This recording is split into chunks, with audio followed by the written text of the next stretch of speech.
You're listening to Leaf Filter Radio, and the guru of gutter protection himself, Chris Coonahan, is here to take your most pressing leaf-related questions. Hey, everybody, Chris here. I understand we have Ron on the line. Ron, where are you calling from?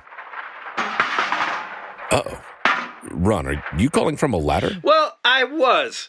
I wanted to ask Chris what I need to do to get my gutters ready to have leaf filter installed. Oh, Ron, you don't have to do anything. A Leaf Filter Trusted Pro will come out and clean out your gutters, realign and seal your gutters, and install Leaf Filter, America's #1 gutter protection system. So I didn't need to get on this ladder? Ron, Leaf Filter Trusted Pros are in your neighborhood and ready to help. Just visit leaffilter.com/day to schedule your free gutter inspection and get up to 30% off. Thank goodness.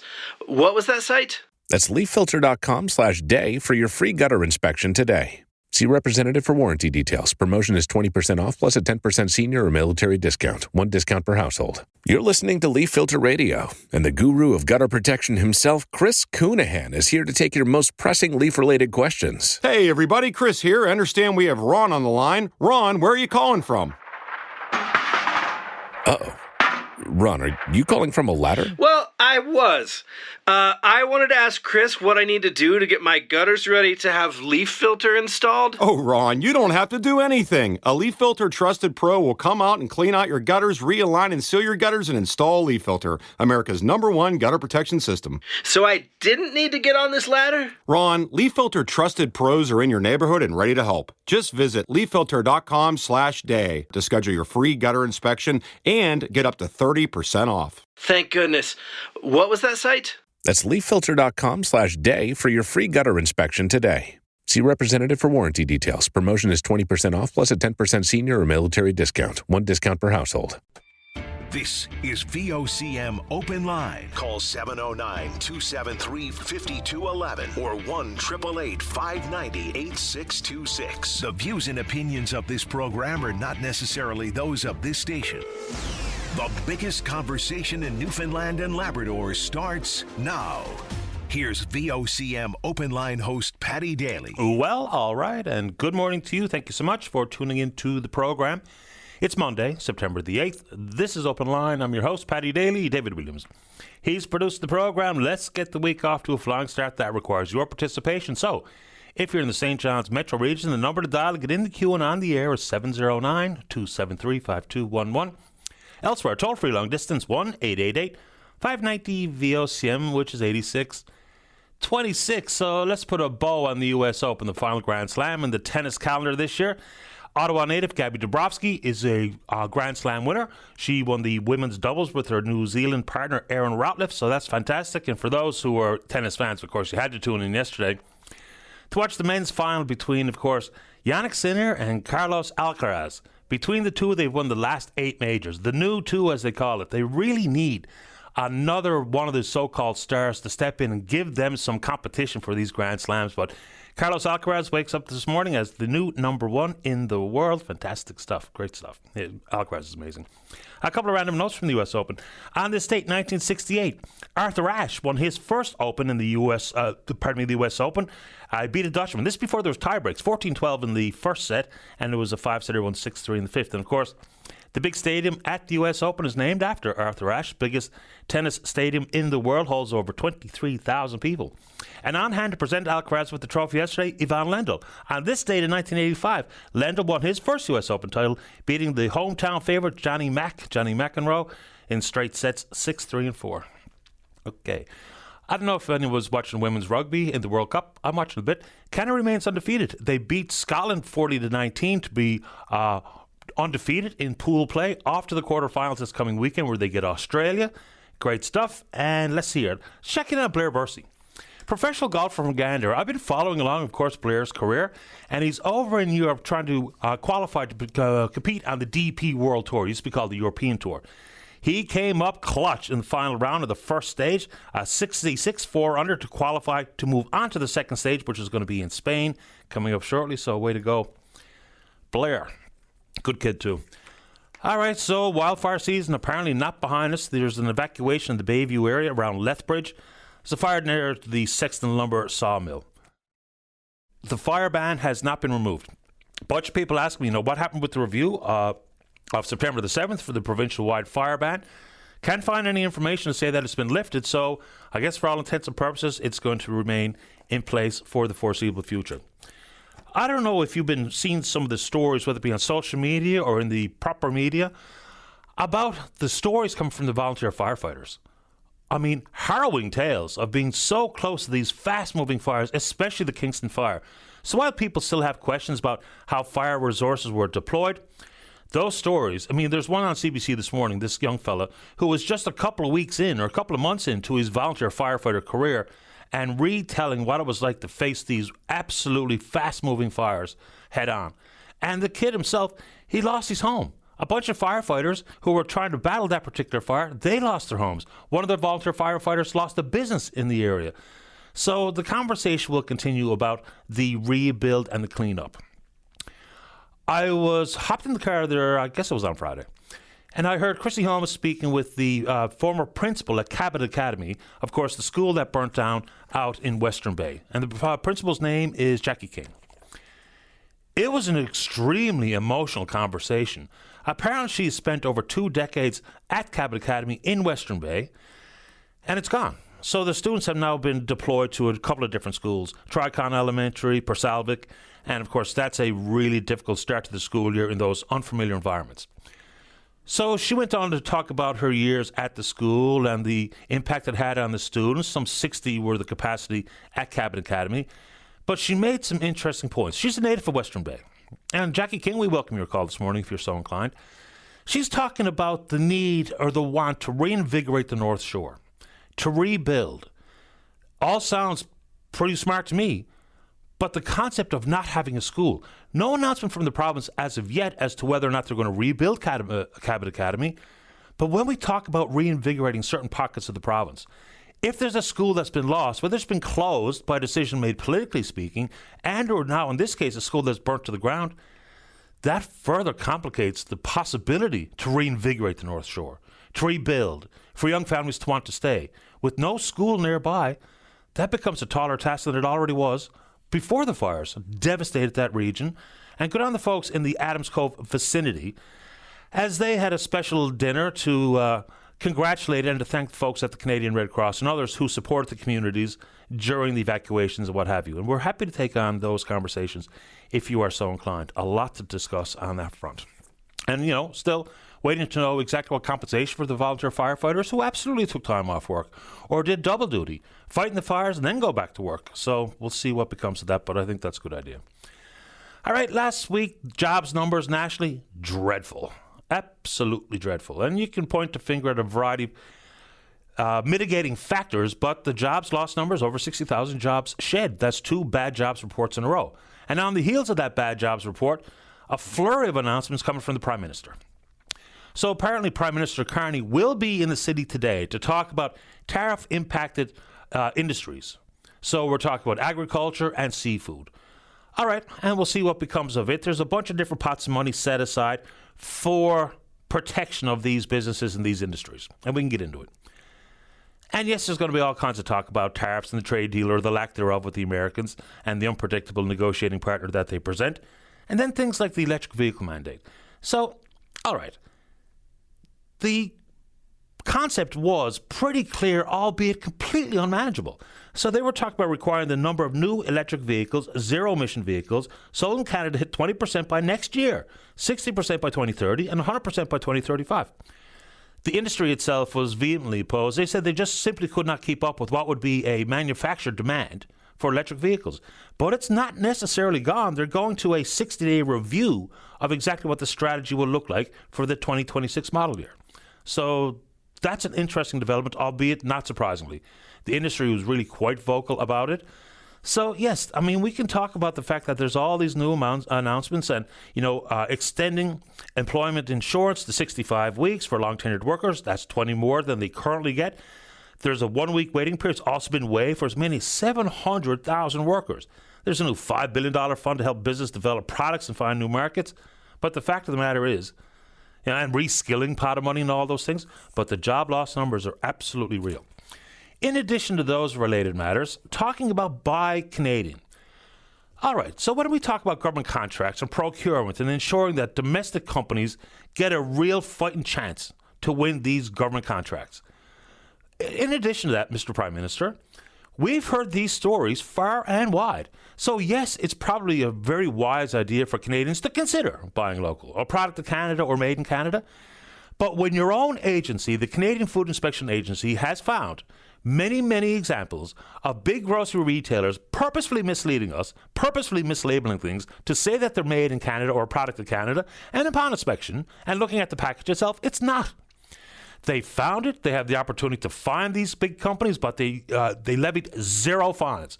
So while politically speaking, we're being encouraged to buy local, which I think is a good idea, and we've talked about that in this program for years, but for the companies that are trying to bamboozle us, maybe if there's an opportunity to put them back in line while they prey on the emotional sentiment of Canadians who are frustrated, or whatever the right word is, with things like relations with the United States. I mean, if we can find them for pulling the wool over our eyes, let's make sure we do whatever it takes to put them back in line.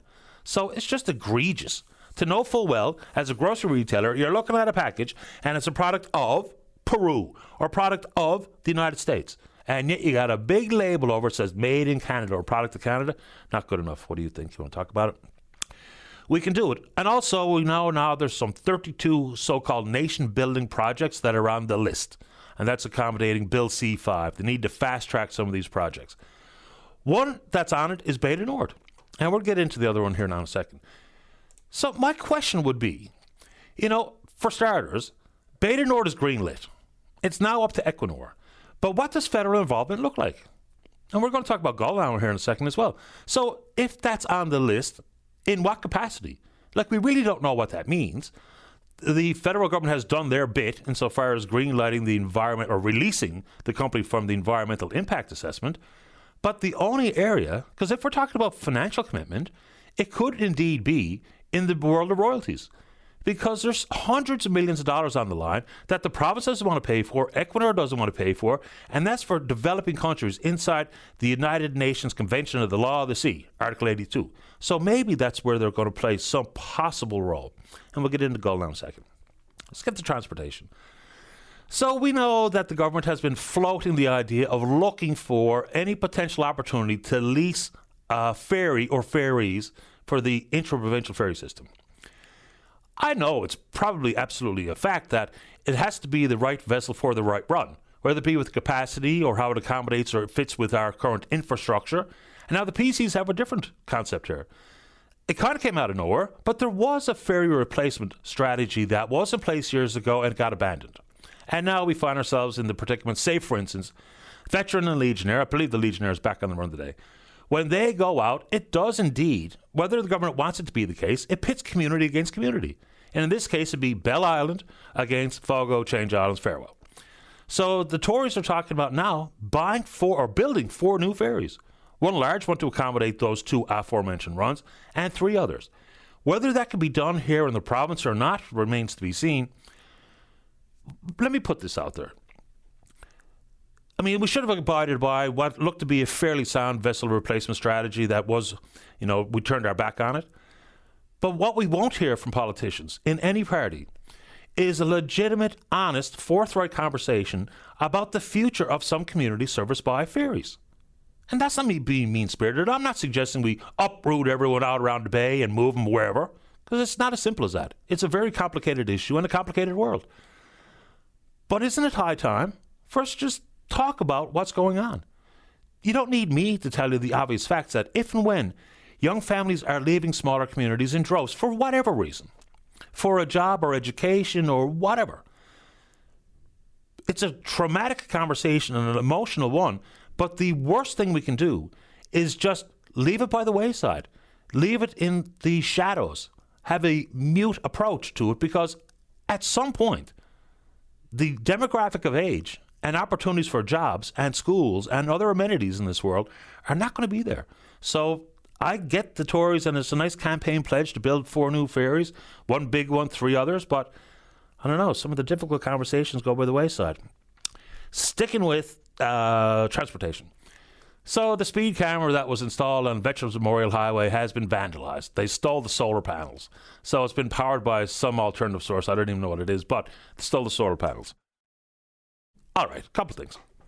So, yeah, speed cameras can be a nuisance to some. But if the overall goal is to slow people down, that's probably a pretty good thing for public safety, safety for the motoring public. And to purposely vandalize a speed camera, I guess it's just part and parcel with where we are, with so many nuisances out there willing to bust everything up, destroy whatever they can get their hands on. And that now includes a speed camera. So we can take on speed camera conversation if you're so inclined. Also, been asked several times about potential interruption with flights regarding Air Canada. So Air Canada flight attendants, they are not having it. The offer that came from the company was rejected. There was 94% of the flight attendants voted. 99.1% of them voted to reject the offer. Now, it's going to go to mediation and I guess arbitration at some point, but there will not be any disruption, labor disruption as a result. QP and the company itself said that they're going to continue flights as per normal as they try to figure this out in some form. And for organized labor, like we spoke with Jerry Earle last week, the president at NAPE, the tensions between the federal government in federally regulated industries and unions is becoming pretty tense. I mean, they've gone down to ordering people back to work, not allowing the collective bargaining to unfold as it traditionally has in many circumstances over the years. So you know the ones. The rails, the ports, Canada Post, and the Air Canada flight attendants their leaders were willing to go to jail and defy the order, but let's talk about it. Also being asked plenty about Kruger. Now, they've resumed their forestry operations there a little while ago. Today, they resume operations at the mill. So we know that they borrowed somewhere in the neighborhood of $110 million from the province. We're pretty sure none of the capital has been actually repaid at this moment in time. There's also a proposal to modernize, to restructure the facility with some potential commitment and support from the government. We don't know what that looks like. There's no numbers that have been bandied about that I have seen, but if you want to talk about it, we can do it. All right. We know that the province has told us, and we already knew, that there was trillions of cubic feet of natural gas off the shores. Now a proposal coming forward about a LNG hub at the Fermuse Marine Supply Base. So they're pointing to things like Bill C-5 and comments coming from the Prime Minister as to how this could become a potential possibility. They're talking about building a pipeline. There's not a whole lot of detail here. It will be pretty long in length, though. 360 and 400 kilometers long would be the pipeline. All right. So for starters, even if you're bullish on that industry, and some people aren't, but if you are, we know that the gas reserves are there. But what we don't have is a royalty regime for gas. So any of the proponents, whether it be the companies currently doing work off our shore in the oil business and sitting on natural gas reserves, until there's a royalty regime, they don't really know what a business model might look like. But we're talking about that, and people up the shore, and plenty of them, contacting me saying, no, sir, no thank you to this particular Fermuse Energy Limited proposal. It's absolutely up for conversation here if you're so inclined. All right, a couple of quickies before we get to you. So inside that world, in addition to Bay du Nord being on the preferred projects list, the other one is Gull Island. Again, we have plenty of discussion that we need to continue to have about the Upper Churchill Memorandum of Understanding, which indeed does include Gull Island. But what we do need from the federal government is, what does that mean if you're going to put Gull on the list? Putting Gull on the list for what? Most of the authority insofar as the development of Gull Island is provincial jurisdiction. So on that list, what are we talking about? Are we once again talking about the fact that Hydro-Quebec has been lobbying the federal government for support regarding transmission lines in their own province, but what does it mean specifically for Gull? Does it mean as a nation-building project to further displace, whether it be coal or coke power generation in Nova Scotia or wherever else? What does it mean? Does it mean federal dollar support? And if that's the case, it absolutely does change the circumstances, the particulars of what's included in the Memorandum of Understanding at this moment in time. So we know plenty of people have plenty of comments and questions and concerns regarding it, and many people are applauding it. So whatever stance you want to take, we can talk about it, but what does that mean? It's on the fast track list, but the feds really don't play a big role in the development, whether it be flow of electricity from the Churchill River across the country or south to the Americans. I don't know, but anyway, it's on the list. All right. Speaking of power, Jim Dinn has brought forward a concern regarding political donations, and in this case, some $400,000 has been donated by Newfoundland Power to the Tories and the Liberals. For starters, campaign finance reform is way overdue here in this province. It is the wild, wild west. But when Newfoundland Power says it's to the benefit of their customers and public relations, or what? How does that benefit me if the utility is donating money to political parties? I really don't get what's coming from Newfoundland Power on that front. But regarding the public sector and individuals, we need to rein in how they interact with political parties. So yes, good on Jim Dinnan. He says it's had a direct impact on rates. Newfoundland Power says it's not so, but the money comes from somewhere. And operating expenses at Newfoundland Power, aren't they not factored into rate applications? So it's a fair question, Jim Dinnan. And again, for all parties, and I ask them all the time, we will continue to ask them during this campaign. It's already on, even though the writ hasn't been dropped, and that's got to happen sooner than later. Some thoughts that after the meeting with the Prime Minister today, and I guess that's at 1:45, VOCM News will carry the issue or the meeting or the announcements at that point this afternoon. But hopefully reporters, whether it be at VOCM or otherwise, let's get into what some of these things mean. Beta Nord, Gull Island, and on the fast track list, whatever that actually includes, we don't know. Last one. See this story far and wide shared on social media over the weekend about crime and punishment, and specifically regarding calling 911 and response times for the RNC. It's a long tale that I won't get into every nitty-gritty detail, but bizarre handling by the 911 dispatcher. As opposed to being told there's someone at my door trying to kick it in the middle of the night, and just saying, okay, I will dispatch the police. So it's back and forth. Almost 10 minutes later, not one squad car, but 4 squad cars pull in. That's a pretty long time for that type of reaction to that type of event in the middle of the night. What do you think?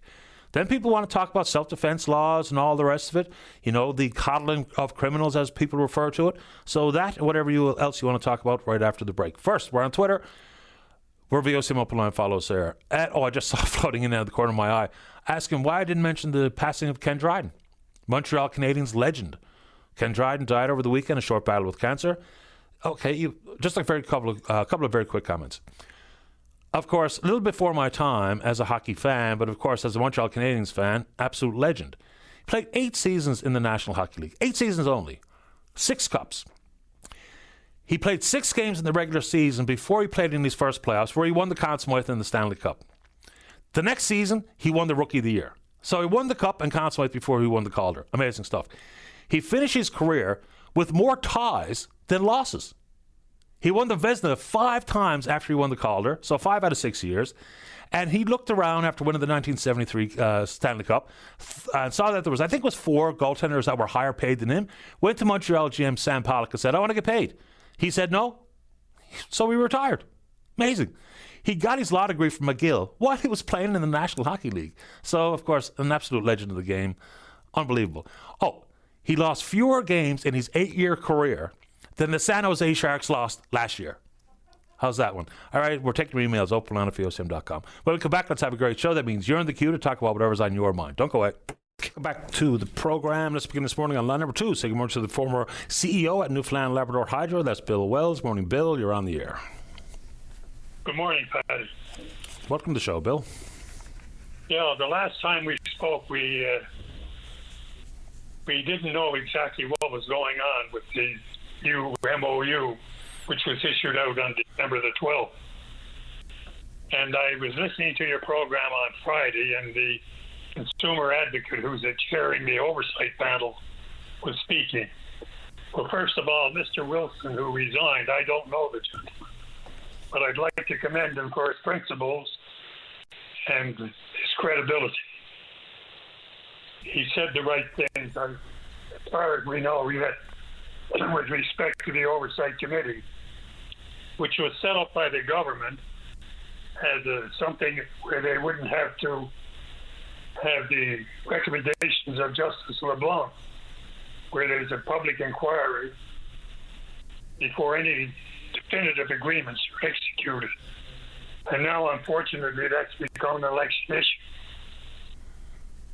I know what you're saying about Justice LeBlanc. I think you're saying that from his inquiry, a recommendation was independent, robust oversight of any project in excess of $50 million. Right, exactly.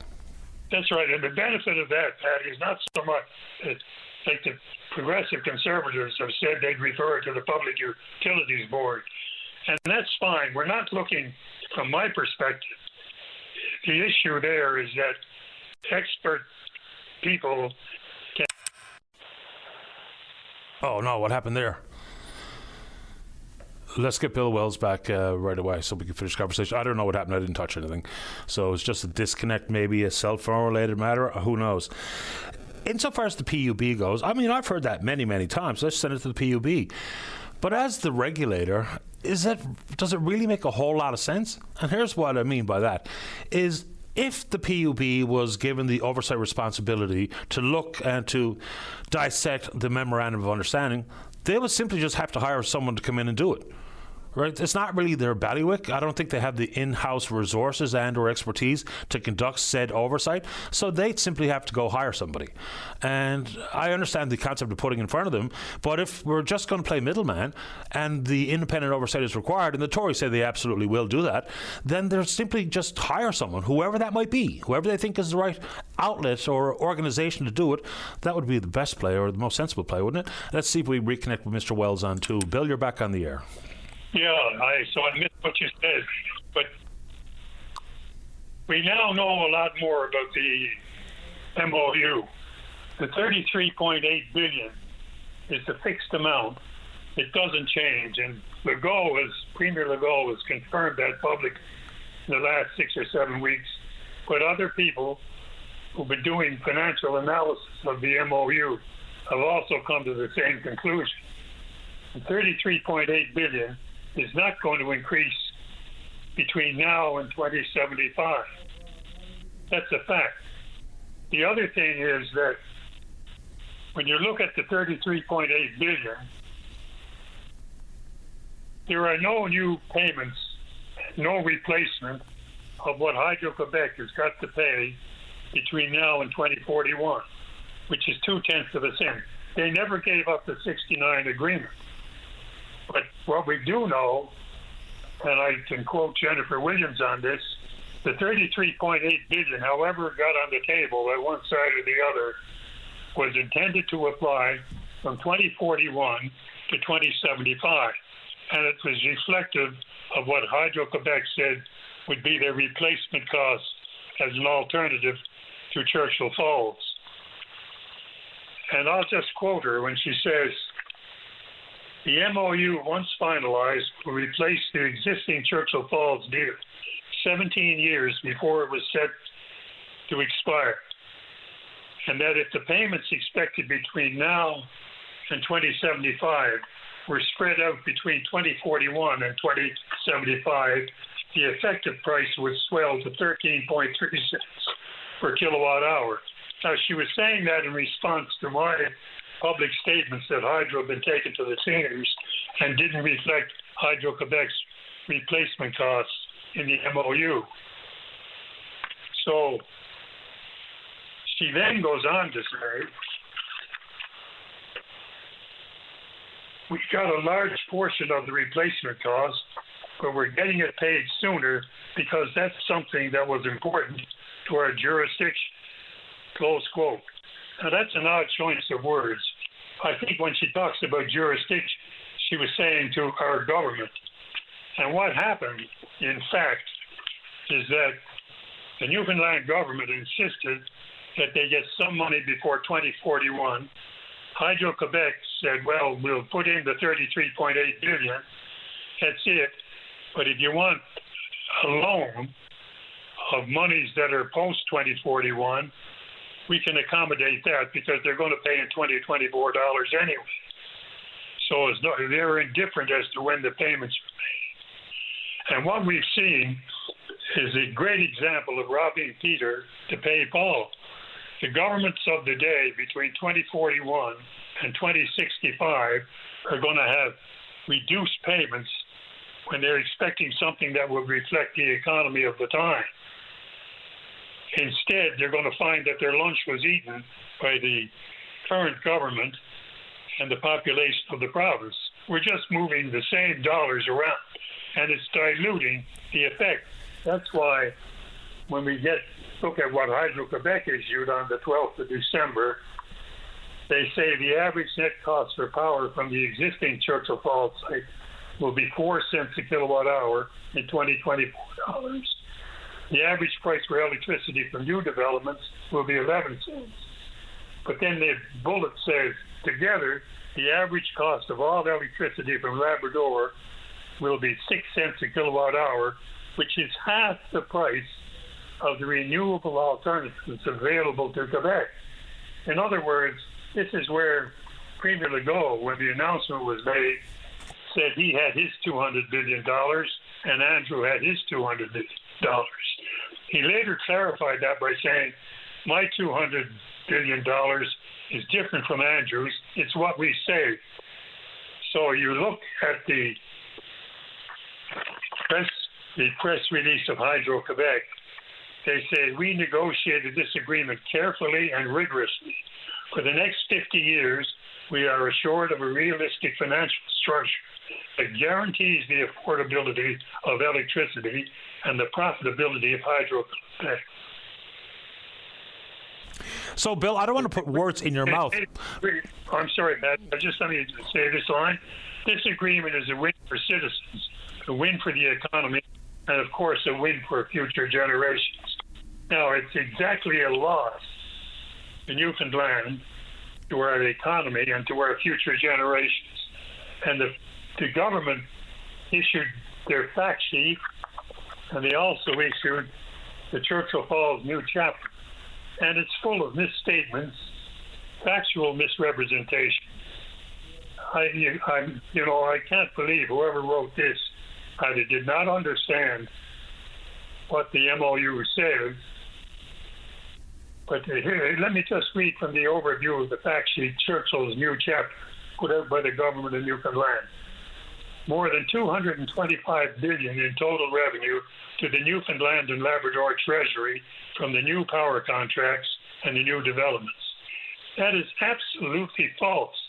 Anything paid into Churchill Falls for power, less our expenses for operation for a year, have to be split as dividends between Newfoundland Hydro and Hydro-Quebec. So if there's $100 million, for argument's sake, coming out of dividends, $34 million goes to Hydro-Quebec, and $65.8 million comes to Newfoundland and Labrador Hydro. So they're overestimating this, and they put it out as a public statement. You expect that your government is not going to lie or misrepresent facts. So I'll read it from a terminate and replace the power purchase agreement for Churchill Falls. Hydro-Quebec will pay CFLCO $33.8 billion in today's dollars, which is $180 billion to Newfoundland and Labrador in nominal dollars. That is just not true. They don't account for the fact that the $33.8 billion, if it were split today, we'd get $22 billion and Hydro-Quebec would get $11 billion. But from Hydro-Quebec's perspective, they're saving $180 billion. And therefore, when it became clear to the government that Hydro-Quebec was not prepared to change the 69 contract until it expired in 2041, they should have said, okay, well, we'll talk to you later. We'll come back in 2038 and see what your replacement costs are going to be. And then we'll look to other alternatives in the interim. But that's not what happened. Instead, they accepted this deal. Hydro-Quebec gets away with over $180 billion in savings. And before I was aware of all this, I came to the conclusion that somewhere in the piece we were out $100 billion, between 60 and 100 billion. And then the fact put out by the government, and they intended to run an election campaign on this new chapter for Churchill Falls, and the public is reading documents that are totally misleading that come from the government of Newfoundland. And then they put in the oversight committee. Mr. Brown has been a long-time Liberal, and when the announcement came out on the 12th, within 2 days, he was on your program saying this was a really good deal. So he's not an independent assessor of the value of the contract. I don't know. Here we are going into an election campaign, and unless the Liberals change their position. Okay. And I asked Mr. Brown very direct questions coming directly from Michael Wilson's mouth. So, and which is kind of the best I can do here. So, Bill, again, not to put words in your mouth, but to me, you're not asking for any additional layer of oversight or inspection. You're asking for this to be walked away from in full. No, I'm saying that before they're negotiating the definitive agreements, God help us if the MOU is reflected in the definitive agreements, because we are going to lose our shirts. We're definitely hurting another 2 or 3 generations of Newfoundlanders. And all I want is that both parties to agree that if they form a government, that any definitive agreements that come out should be subject to a process before the PUB, so we can examine what happened and how did it come about. Because this deal as proposed is very much against Newfoundland's interests. You know what Premier Legault was saying? This allows us to secure a major energy block for several generations while ensuring a price far lower than the alternatives. It will keep our electricity rates as low as possible for Quebecers. It is a win-win-win. It's unbelievable what we're doing here in this MOU. Now, there's a lot of negotiations that have to take place. My experience with Hydro-Quebec in negotiations, when you think you have a deal, you're a long way from it. But I have no confidence in the government, the Liberal government, which is supporting this deal, that they would do the right thing. And the right thing in this case, the most important fiscal decision that we will make in this century, the future of Newfoundland and with respect to the Churchill River, is on the verge of being given away. And all it is political hay by misrepresentation of the facts by the current government. And Premier Fury was the architect of this deal. He's no longer around. Neither is Mr. Andrews. I'm sorry, Mr. Parsons. Minister of Electricity. Right. Energy. And the finance minister. They're no longer around. But the current premier is saying he's going to proceed with this, the good deal. He was on the other day talking about the benefits of it. And again, the facts.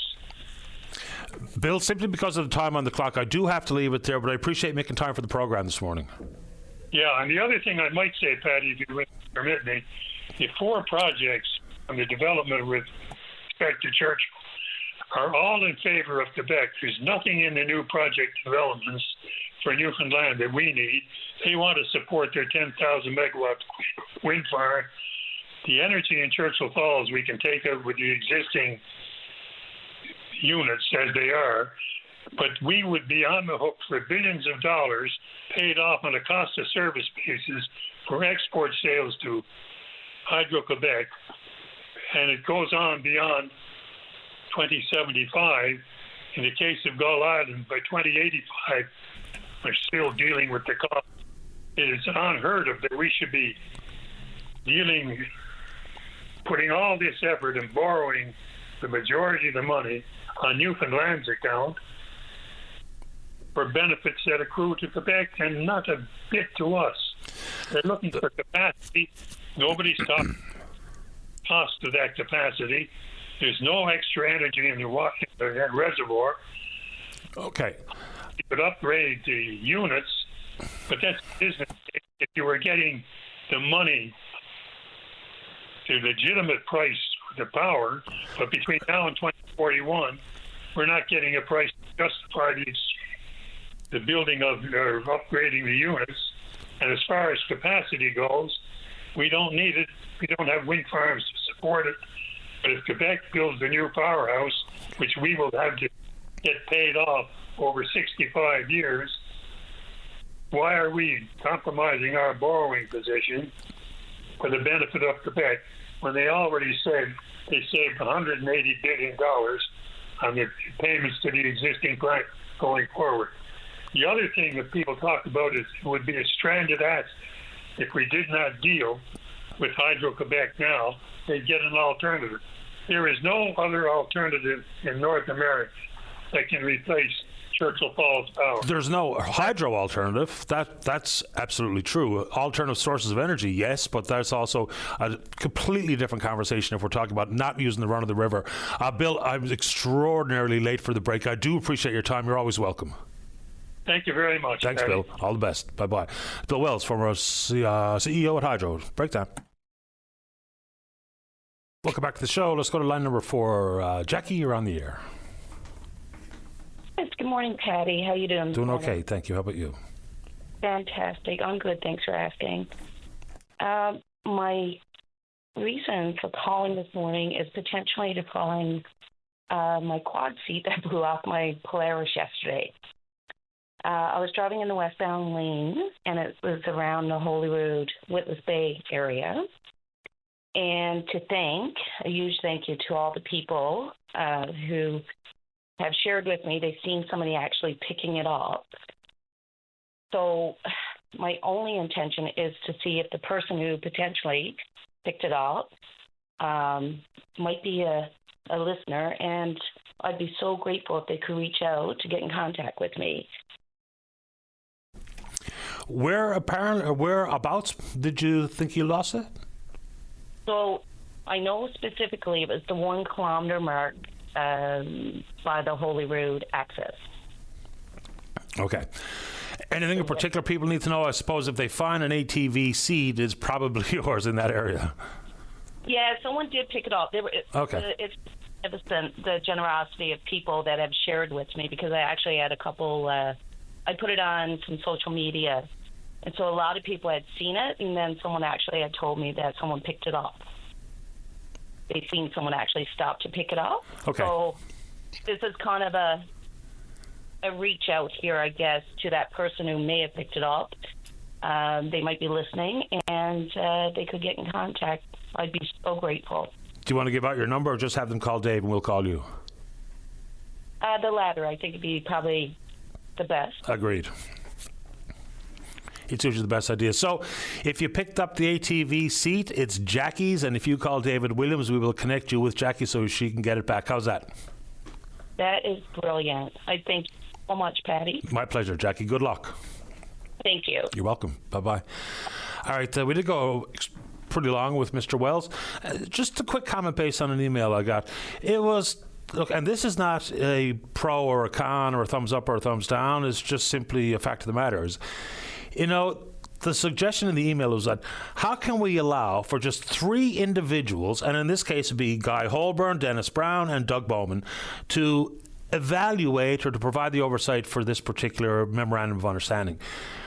But they're not the only 3. And you can think this is good or bad or whatever the case may be, but it's also pretty clear that there's a significant amount of input and evaluation coming from a bunch of different entities. And again, you can agree with this or think it's terrible or an excellent idea. I'll leave it up to you.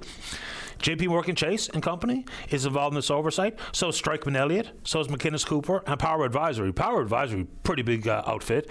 So whether or not they're doing a lot of the heavy lifting, whether or not they're contributing to the length or the breadth that people would like to see different layers of independent oversight, I'll leave it up to you. But just factually speaking, it's not just 3 aforementioned members of the panel, Mr. Holborn, Brown, and Bowman. There's others as well. Okay, let's see if we can't get half back on track here. When we come back, we're going to talk about some of the conversation being held around the country regarding self-defense laws, a result of a recent murder trial, which I think the verdict was delivered back in February, if I'm not mistaken, and then plenty of time for you. Don't go away. Welcome back to the show. This in reaction to Bill Wells' call earlier in the program, this coming straight from Hydro. And it says, The $225 billion is not misrepresentation. They go on to say it's composed of dividends that arise from all sales from CFLCO and water rentals to government. This comes from sales to both Hydro-Quebec and to Newfoundland Labrador Hydro. He says it incorrectly suggests the payments that Hydro, almost $180 billion, then requires dividends to both jurisdictions, and so the 225 is misrepresented. He's missing water rentals the province gets and missing revenue that would flow from Hydro. He's saying that the utility saying that the math presented was incorrect. Just to put, and there's actually a following schedule here that we can get into some of the breakdown if you're so inclined. Let's go to line number 1. Francis, you're on the air. Yes, this is my first time caller. I'm calling about my son. He's in the boarding house. Okay. And he's not being treated right. He has to go up to the gathering place for his dinner. He only gets a sandwich for his dinner. And the landlord told him to go up to the gathering place for to get his dinner. So who's looking... Francis, who's looking after him in the boarding house? So is that Newfoundland Labrador Housing, or what is it? No, I think it's a private owned home. Okay. And he, what do you call it? I'm a bit nervous. Oh, take your time. They're asking, he got stuff stolen on him. He got electric razor stolen on him, electric toothbrush stolen on him, clothes stolen on him. And since he'd been there 2 years ago, they're asking him for money. And he's frightened to death. He gives the landlord's daughter's boyfriend his money. He don't have enough of money sometimes to get a Pepsi. And she only cooks 3 times a week. All the rest is tin stuff. And I was a year trying to get a hold to his social worker. He finally got back to me the other day, last week.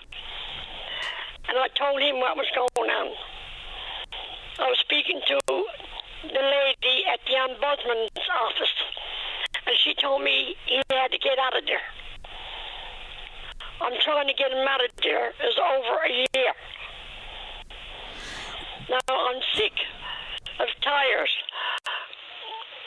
I'm sick of tires of trying to get a hold of people to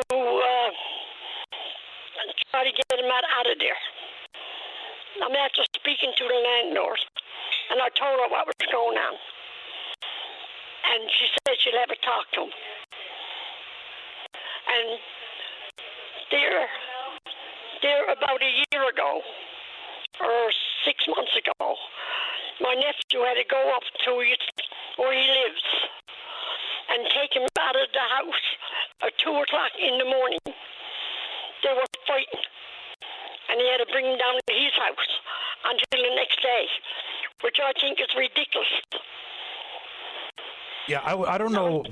I don't have a whole lot to say about those particular circumstances because I don't know what's driving it. But why does your son find himself in a boarding house? How did he get there in the first place? I came into a home 2 years ago, and he had to go into a boarding house. He's mentally ill. He can't talk for himself. He can talk, but he's too afraid. He got bad anxiety. So does he, in your opinion, does he even belong in a setting like this boarding house? I don't know, because he was never away from his family. Right. This is the first time he was ever away from his family. And Francis, you mentioned that it was 2 years ago. I understand. You mentioned that you just recently heard back from the social worker, and what did that person have to say? He said he'd look into it. Okay. And when was that? And I never heard back from him after. He's with the FACT team. Okay. The Mental Health Association. You get $74 every 2 weeks from welfare. for money all the time. And he doesn't have any money to give him. And he don't have money to give him. When he gets paid every 2 weeks from welfare, they ask him for money. Who's asking him And for he's money? fighting to death. The other people at the boarding house are asking? The one who owns the boarding house, her daughter and her boyfriend is asking for money. Yeah. And he's fighting to death. And I told her about it. And she said she talked to him. Now I'm getting a bit fed up. I'm sure you are. When you hang up with me, Francis, see if you can't get that social worker back on the phone to see what he or she actually did on your behalf. Yes. And I'm in a home, and I'm speaking for the rest of the people who lives here. The food is not hardly fit to eat. I got a cold plate going down to the office, to the management this morning, what I had yesterday for dinner, for supper. The potatoes are like water. Yeah, that doesn't sound very appetizing. Listen, do me a favor, Francis. Make that call to the social worker and let me and Dave know what's going on. And if not, we'll see what we can do to help you out. Okay, then. Thank you very much. You're welcome. Take good care. All right. You too. Bye-bye. Thank you. Bye-bye. All right, let's take a break for the news. Lots of interesting calls there. Jackie, you stay right there to talk about a verdict. And I remember this case now. It was her son's murder trial. And the fellow who was being charged was found not guilty in the death anyway. So we'll get to that. Jerry wants to talk about Beta Nord, which I'm looking forward to. Ronald wants to talk about all the discarded needles that we see everywhere. And then lots of show left for you. Don't go away. Welcome back to the show. Let's go to line number 3. Good morning, Jackie. You're on the air. Hi, good morning. Good morning to you. I'm calling from RV at Nunavut. It was a case that happened in St. John's, Newfoundland, back in January all the way up to February. We were there for 5 weeks, and we had waited for this court case for almost 3.5 years to get the verdict that we didn't want to hear. And I think it had a lot to do with the self-defense law.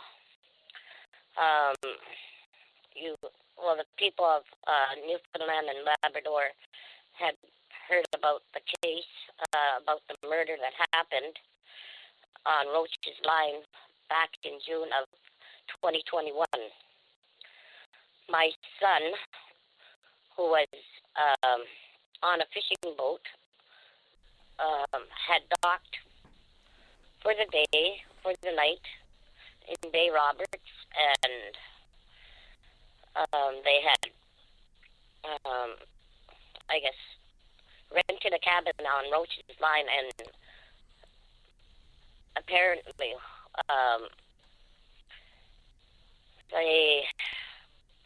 they started drinking. My son was so inebriated. I don't think that the self-defense law should have happened then, because during the court we heard from the forensic pathologist and the autopsy doctor that he was he was intoxicated at the time of his death, and I don't know how the guy got off with not guilty. Like, the Newfoundland and Labrador justice system needs to be fixed. It's all over Canada. I think it needs to be fixed, especially having to wait 3.5 years for the court to happen, and then to not get the verdict that we wanted to hear. And the day of the verdict was on Valentine's Day. Like, the jurors only,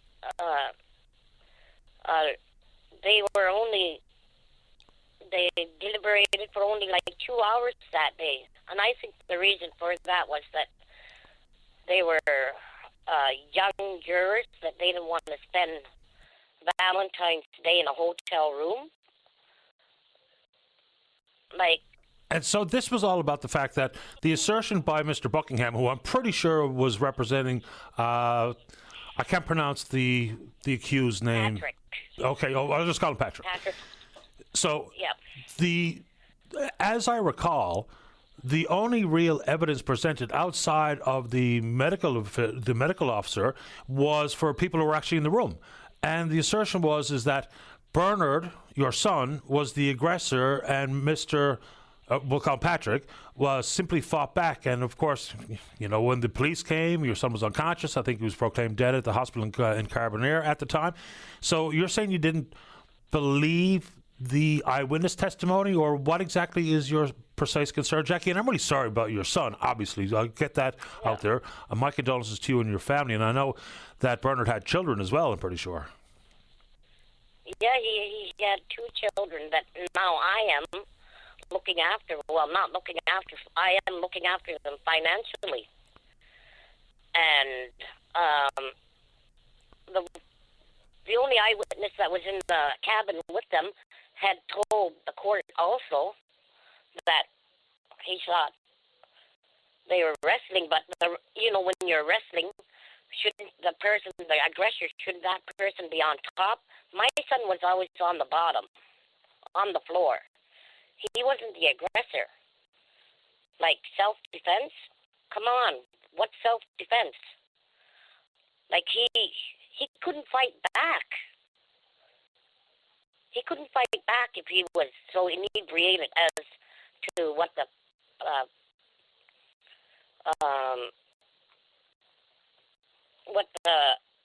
autopsy person was saying, that he had so much alcohol in his blood. Like, the aggressor, they're saying he was the aggressor, but how? Through words? I really don't know what to say. I mean, of course, I wasn't sitting in the courtroom. I don't know exactly what was presented. I'm just going by general recall about the case as it was covered in the news. Yeah, like, and I know that was the first time we found out how my son had died. Like, we were waiting 3.5 years to find out what the cause of death was, only to find out that he was strangled to death. Like, there has to be changes with the self-defense law. Like, someone who is very inebriated cannot be the aggressor. What's aggressor? Words.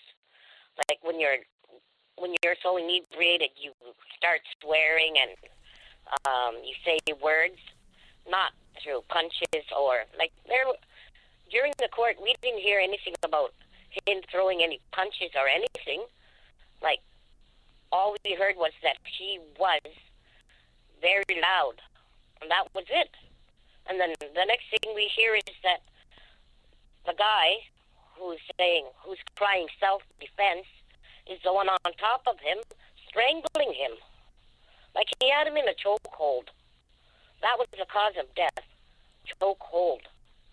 And the guy that was in there, the lone witness that watched everything, had told the court that, like, he was strangling him, and then the next thing he sees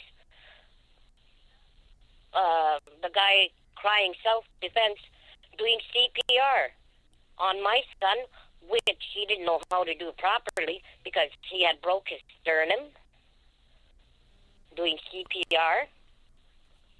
And, like, what's going on with the world today? That's a big question. When people cry self-defense. I know I'm a very angry mother, but for the justice system to take this long, for the court to happen, I wasn't happy. Like, 3.5 years to wait for court to happen. We fly all the way from Arviat, all the way down to St. John's, Newfoundland, and wait and be at the court every day except for the weekends. The people that I talk to that started recognizing who I am, my husband and I, they were telling us that the justice system in your province sucks. They were saying like the justice system needs to change, and it's the same here in our own territory. It seems like murderers are getting off scot-free, and here these people that steal a little Honda or ATV get in jail for like 3-4 years. It's crazy. Yeah, and I don't know what to say to the particulars of your case other than the fact that I'm sorry that his children and his mother have lost their father and their son. And I appreciate your time, Jackie. Thank you for calling this morning. Be well. Okay, thank you. You're welcome. I just wanted to express my feelings on I understand. how the justice system is everywhere in Canada. I understand your point, and I do appreciate your time. Take good care of yourself, Jackie. Okay, thank you. You're welcome. Bye-bye. Before we get to the break, let's get Ronald on too. Ronald, you're on the air. Hello. Hi there. Hey, Betty, how you doing? I'm doing fine. How about you? Well, I was putting in a complaint because I was going for my walk on Saturday morning, early, 9 o'clock. I came across this needle on the side of the road there. And I came home and I called the police, and they said that's something that they don't really get involved in, and they'll get to it sometime or another. Now, is that the right thing to do, like, for them to say that to me? So you saw discarded dirty needles in the community of Deer Lake? Yes, that's right, yeah. Yeah, as opposed to go to the police, like most municipalities in the province, if you should go to the town itself. So if it's on private property, the town will get the private property owner to pick up the needles. And if it's just like in a park or on a trail, what have you, the municipality will go get it. Okay, so I should have called the town then? Yeah. Rather than police? Yeah. Okay, well, it was Saturday morning and there was no town officials on the go, so yeah. Okay. Yeah, you can also call...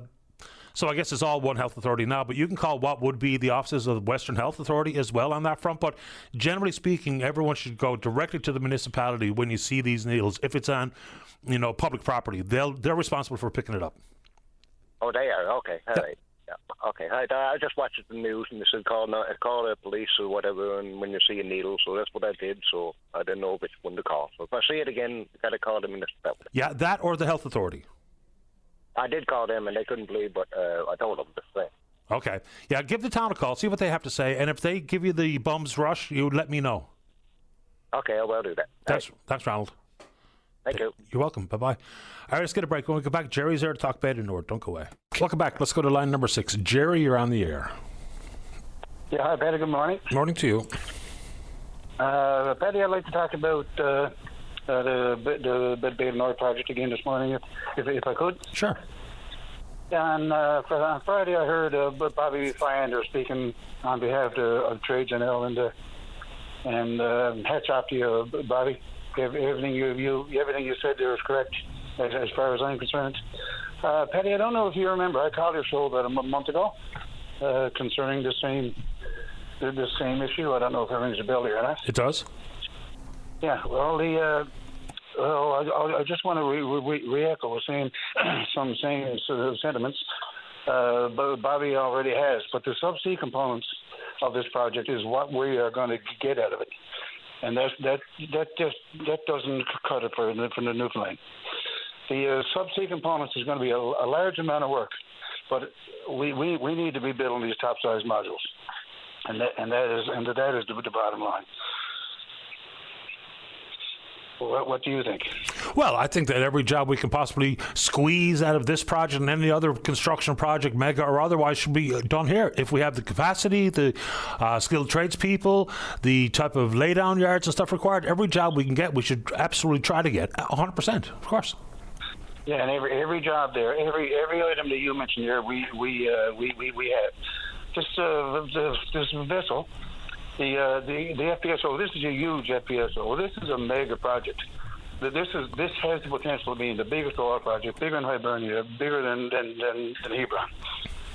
This big FPSO is going to be built in Norway, and that's fine because it's too big to be built in Newfoundland, and I actually doubt if it can be built in Canada. But the top sides can be, and the top sides should be. And Equinor, we're hungry for work, and we are really starving, particularly down here in Maritime. But Equinor is not doing us any favors. Like Ecuador is not over there saying, boys, let's go to Newfoundland and give them and put an oil project there and give them a hand. Ecuador is going to stand to make a lot of money out of this, and we shouldn't have to suffer because of it. I guess it remains to be seen what kind of money Equinor thinks they can make on this, because remember, this is being green-lit, and now the ball is firmly in Equinor's court. They've pressed the pause button for some 3 years to see if they can't make the business model work. Whatever that specifically means, I don't know. But they've already signed an agreement in principle with the company for the FPSO. So what's missing here, for me anyway, Jerry, is that inside what would be the definitive benefits agreement, that's where you have to address this stuff. So Equinor's way out in front. They're already, signing agreements in principle anyway about FPSOs and other contractors to do different pieces of work. And that's happening before the province actually negotiates a full benefits agreement. Now, until they make the final investment decision, I don't even know if there's an opportunity for these benefits agreements to be negotiated and signed. But Equinor is moving, pretty quick on a variety of fronts, and we're just kind of watching. Yeah, we are. We are just sitting back, and I certainly hope this deal is not signed. And the federal government, Carney's coming out today. If he wants to buy a stake in the project, that's fine. But the government of Canada shouldn't be just throwing money at this project either. Like this is our money. The federal government is our money too. These oil companies are.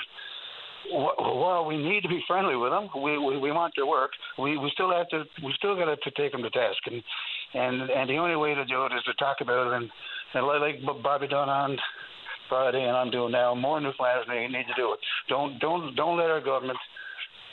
I won't say give away, but we're not going to settle just for the scraps. When you made mention of the federal government, I'd like to chase that a little further, because we know now that Bay du Nord and Gull Island are on that list of 32 projects that may be considered for fast-tracking. We don't really know what that means by the federal government. So you say we don't want any federal involvement because we might need some. Yeah, well, if it is. No, but what I'm saying is we shouldn't just throw money at an oil company just to make a project happen. If we want to buy a percentage of the project, or we want to be a stakeholder, that's fine, because we have a chance to get our money back at the end. But just throwing money at the oil company now, oil companies don't need our money to do these jobs. No, I think the reason why Equinor were quiet for 3 years and everything. The whole attitude around Canada and Newfoundland this last 10 years has been terrible overall. It's been bit into our brains. Oil is bad, oil is bad, oil is bad. And there's only the last year or so that our governments are coming out and saying oil is not bad. Come on, why don't we start doing better with our oil?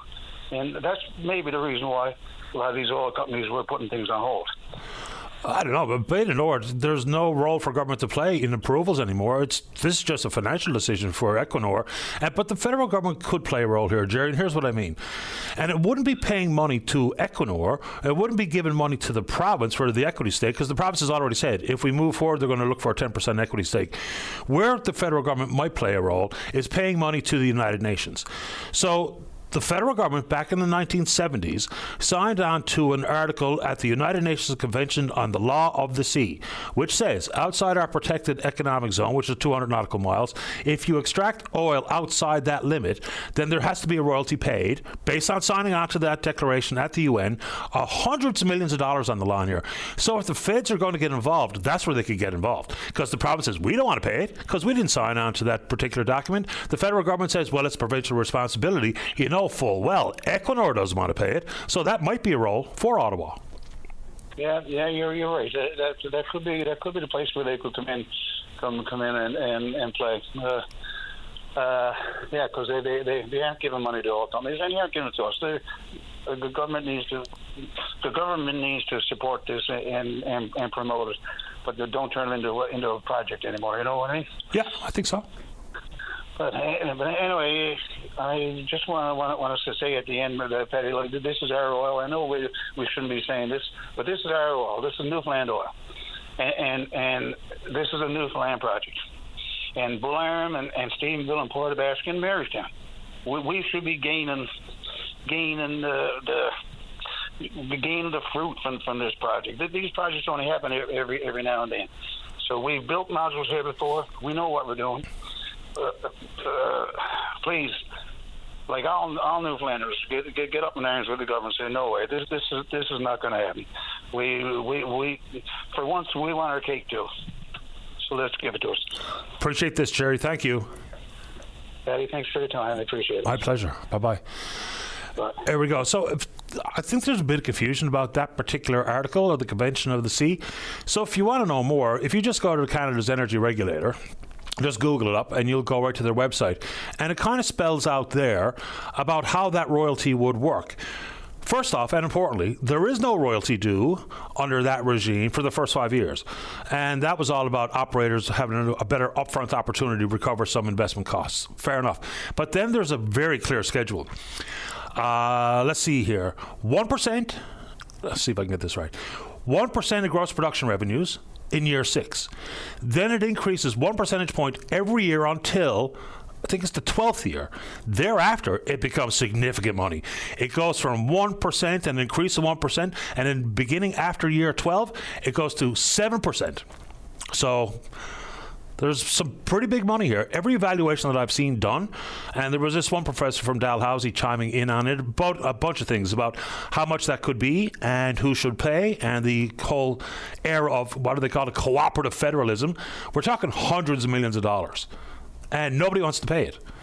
Certainly no one in this province wants to pay it. Equinor doesn't want to pay it. So maybe the feds, that's what they're talking about when they include Beta Nord. I don't know, but that's a good question for the Prime Minister if anyone wants to ask him today. Let's see here. When we come back, John has a great bouquet to throw out there, and then we're speaking with you. Don't go away. Welcome back. Let's go to line number 1. John, you're on the air. Hi, Patty. Good morning, Patty. Morning to you. I had a bad accident July 4th. And I had the Heritage motorcycle riders from Buren and Marystown and smugglers come to me and cut all my wood for burning, pile it all up, split it, and do it all Saturday. That was something I couldn't understand. Like, I don't know how to throw a big enough bouquet for that. John, what happened? What kind of accident did you have? What happened? I had a motorcycle accident in Goobies. How badly are you injured? Road and they found me with a helicopter. I was almost dead when they found me. And I broke my back, I broke my legs, my arm, my shoulder. Oh, boy. My rib. I had a really bad ordeal. They pinged my phone to get me with the helicopter. And it was a bad ordeal. It sounds it. And so these are fellas that you knew, or men and women that you knew, and used to ride motorcycles with them, and they heard about your accident, and they came to help you out. That's right. Smugglers was involved into it as well. And the club was something else. I never rode with them for a long time. They came to see me at the hospital, and they knew that I had my disarray. All my property was full of wood. I had 6 cords of wood I didn't even cut. And that was my winter's wood I was supposed to cut. And it was all over the place, and they came by and they did all that for me Saturday. It was unreal. I don't know how to thank them enough. Yeah, good on them. I'm really pleased to hear this. And how's recovery going, John? Oh, it's slow. I bet. Very slow. Yeah. I can't do very much, but I really appreciate what they did. I'm sure you do. And we want to send them some congratulations and thank you as well. Good on them. Yeah. Thank you, Patty. You're welcome, John. Take good care of yourself. Yeah, bye now. Okay, bye-bye. Boy, sounds like a pretty serious accident. Let's go to line number 3. Good morning, Debbie. You're on the air. Good morning, Patty. Good morning to you. Welcome to the show. Thank you. I'm calling, concerning the support in our school system. I'm a parent of a little boy, 9 years old, who has cerebral palsy. And up until now, from kindergarten right to grade 3, he's had support all the time. And this year, starting school, the support is not there for him. And this year, I guess to make things harder for him, he had major surgery in April and was like non-weight bearing for 8 weeks. And now he's learning how to walk all over again. So, you're sending them off to school, and I'll say like Friday, he came home full of pee because getting to the bathroom for him is not as easy as for a neurotypical child. And he really needs the extra support. And I'm just scared he's not going to get it. And I'm sure, I know the school is doing everything that they can, but they only got so many to work with. So you and I have exchanged emails, right, Debbie? Yes. Okay. Just trying to place the circumstances here. Look, yeah. For me, and you're not the only family that I've heard from about very similar circumstances. Now, things may have changed more for your child, given the fact there's been a recent surgery. But when I hear from families that say, look, my son or daughter is in the same school, just moving from, let's just say, grade 4 to 5 or 5 to 6, whatever the case may be, the school understands that they needed some level of support last year, had it for part of the year. They go back to school this year, and the support is not there. Nothing changed. The child still, and the school knows it, and the teachers know it, and the vice principal and principal know it, and the support isn't there. And of course, what happens then? The child in your circumstance is an issue, for instance, with going to the bathroom, and for other children, they simply get a poor start to the school year. Catching up when you have a required additional support, catching up becomes extremely difficult. So I don't know why we can't figure this out. No, and for my boy, he's been out of school since last March, so he's playing a lot of catch-up. When he left school in March, he was walking independently. Now he has to use a wheelchair to get to school, and while he's in school, he has to use a walker. He had his 2 femurs broke and put back in place, and so if he's using a walker, his hands are not free. So even to take off his coat or do his shoes or whatever. And I know the school is doing the best that they can do with what they have, but it's not good enough. Yeah. I mean, there may be issues with trying to hire the appropriate numbers of people for all the different types of schools. But when things don't change from year to year, and I'm not blaming it on the school necessarily, but for the department not to understand that the required support for Joe grade 5 student is going to be the same supports required for Joe grade 6 student, but they're not in place. I just never really fully understand that. No. And I just wanted to make, because I'm sure, like you said, there's other parents out there that's going through the same thing that I am. And I guess maybe as parents, we probably got to rally something or do something. I think there's something planned out here for our school tomorrow, some kind of a demonstration. And so hopefully something comes of that. And I've reached out. I've reached out to Tony Wakeham. I've reached out to the Liberals. I've reached out to schools, but I'm not getting no response. Yeah.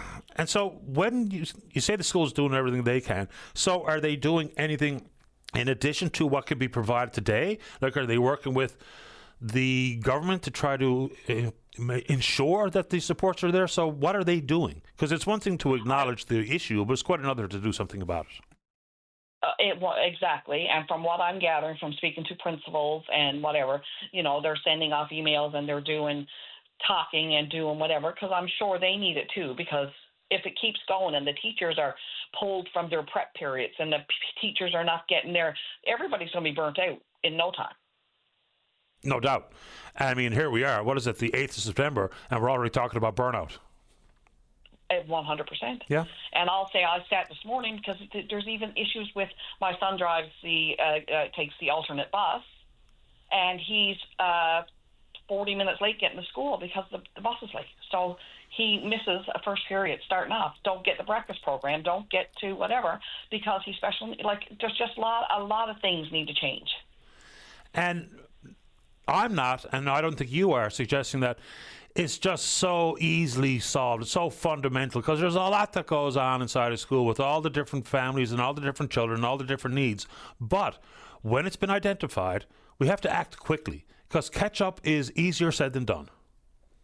Yes, and I made an appointment with the school before school opened So I wanted to go in because I knew he'd be using his walker, and I wanted to know what the distance was from his classroom to the bathroom and the distance from his class to the gymnasium and the music room, because he tires easily.